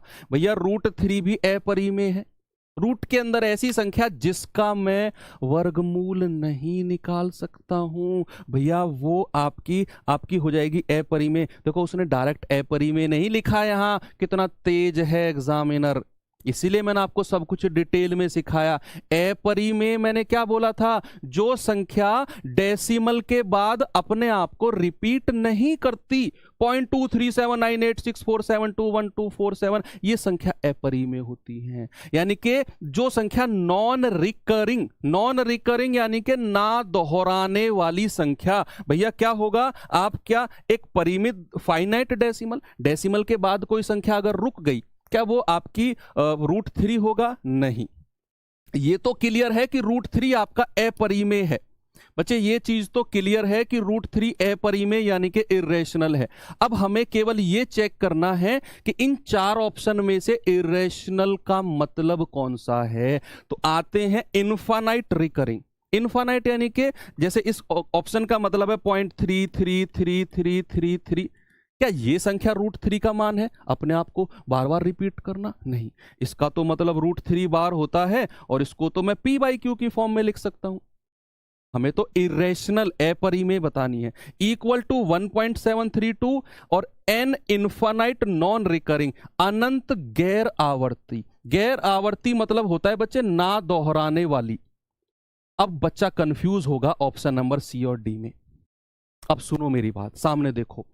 अगर ये 2 ऑप्शन आ जाएं एक साथ, तो बच्चे सी ऑप्शन गलत होगा और डी सही होगा। क्यों सही होगा सर? क्योंकि बच्चे ये कह रहा है कि √3 का मान 1.732 है। ये एग्जैक्ट मान नहीं है √3 का। ये तो एक आपका डेसिमल के बाद 3 डिजिट तक लिया है। ये तो 1.732050070 ऐसे करके होता है। तो ये गलत होगा और ये सही होगा। हां, अगर ऑप्शन में डी नहीं होता, सुनो मेरी बात, अगर ऑप्शन डी नहीं होता तो आपका ऑप्शन सी सही होता। फिर इन दोनों में अगर मुझे देखना है तो मैं इसको हटाऊंगा भैया, फिर क्योंकि 1.732 मैं कैलकुलेशन के लिए ले सकता हूं √3 का मान, लेकिन एक्चुअल में ये मान होता नहीं है √3 का। 1.732 वो 050 कैलकुलेटर में डाल के देखो, तो ये गलत हो गया। ऑप्शन नंबर डी बिल्कुल सही है, ना दोहराने वाली संख्याएं। लास्ट क्वेश्चन पे आते हैं और आप मुझे इसका आंसर कमेंट बॉक्स में बताएंगे। कहां बताएंगे बच्चे? इसी क्लास को खत्म होने के बाद कमेंट बॉक्स में बताएंगे। और अब मैं थोड़ी सी बात आपसे करना चाहता हूं। इसके कुछ क्वेश्चन मैं आपको होमवर्क में दे दूंगा। भैया आज आपकी पहली डेमो खत्म होती है। अगर आप लोगों को अच्छा लगा हो तो आप ये बैच ले सकते हैं, 20% ऑफ चल रहा है। कल और परसों भी 20% ऑफ रहेगा। और अगर आप चाहते हैं कि मैथ्स एक ही बार में आज डिटेल में पढ़ाए और इसी डिटेल तरीके से चीज़ों को विद क्वेश्चंस विद थ्योरी मैं कंप्लीट करा दूंगा, चाहे आप किसी भी एग्जाम की तैयारी कर रहे हो, किसी भी एग्जाम की। एक बार मैथ्स पढ़ना है और चीज़ें खत्म करनी है। हर एग्जाम में आप बैठ जाना, हर एग्जाम में। मुझसे नाम मत पूछना कि सर इस एग्जाम के लिए, जीडी के लिए या फिर किसी भी बैंकिंग, मैं कह रहा हूँ आप किसी भी एग्जाम में बैठ जाना जो 1 डे एग्जाम होगा।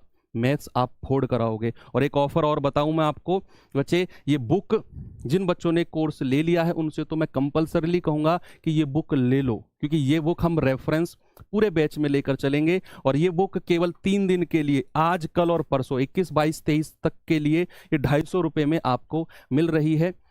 नहीं तो इसका रेट अभी आप देखोगे, अभी तो अगर अभी से देखोगे तो आपको 250 मिलेगा, 3 दिन बाद देखोगे शायद 300 या 350 के आसपास हो जाएगा। तो आपको एप्लीकेशन से ऑर्डर करना है। एप्लीकेशन ओपन करेंगे, बुक वाले सेक्शन में जाएंगे, फ्लिपकार्ट अमेजोन से नहीं मिलेगा, एप्लीकेशन से ही आपको ये 250 मिल जाएगी। तो जल्दी से आप 2-3-4 दिन के अंदर आपके घर पहुंच जाएगी और आप सभी लोग ये बुक परचेस कर लीजिए। इसी को ही हम एक रेफरेंस बुक के तौर पर लेकर चलेंगे। ठीक है भाई, तो कैसी रही क्लास ये भी बच्चे आप मुझे बताएंगे। और बाकी तो सारी चीजें मैं बैच के क्लास के शुरू में आपको बता चुका हूँ। 3 दिन ये क्लास रहेगी और इसकी जो रिकॉर्डेड फॉर्म है ना, ये अभी आपको एप्लीकेशन पर नहीं मिलेगी। कुछ ही देर बाद, कितनी देर बाद शिवम? 2 घंटे बाद, लगभग 1.5 या 2 घंटे बाद ये एप्लीकेशन पर अपलोड हो जाएगी, है ना। तो वहां से आप इसको अपलोड फॉर्म में, और वर्कशीट वगैरह सब, हैंड रिटन नोट सब कुछ वहीं मिलेगा आपको। 3 दिन के बाद ये लाइव क्लास आपकी एप्लीकेशन पर चलेगी, यूट्यूब पर नहीं चलेगी। तो आप उसका होमवर्क का क्वेश्चन और कैसी रही क्लास, ये सारी चीज़ें मुझे, और भी आपका कोई सुझाव हो जरूर कमेंट बॉक्स में बताना भैया। तो बाकी मिलते हैं कल के सेशन में। थैंक यू, बाय बाय, जय हिंद।